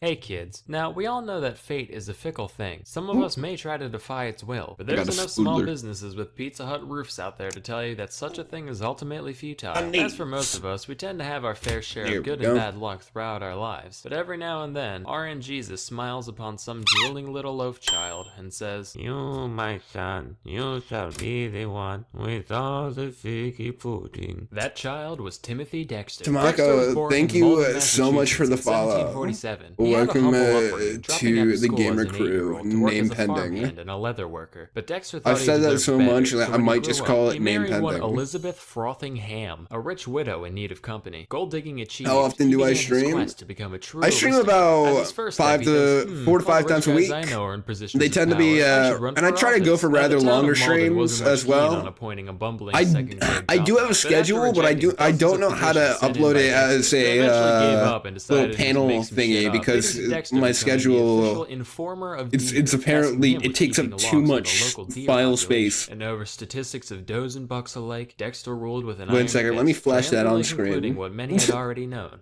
That there weren't any deer in Malden, Massachusetts. main Satisfied scene. with his political career, Dexter then set his sights on greater financial Image. ventures. So a little history. In 1775, as Schedule. part of our growing independence from Britain, the Continental Congress decided to establish their own currency, known as the Continental Dollar. Real creative there. Then the Revolutionary War started, and it dawned on people that these pieces of paper wouldn't be very useful in a giant pile of wet tea and smoldering patriots, causing their value to do one of those horny eagle death spirals. Then the Congress did, you know, that stupid thing that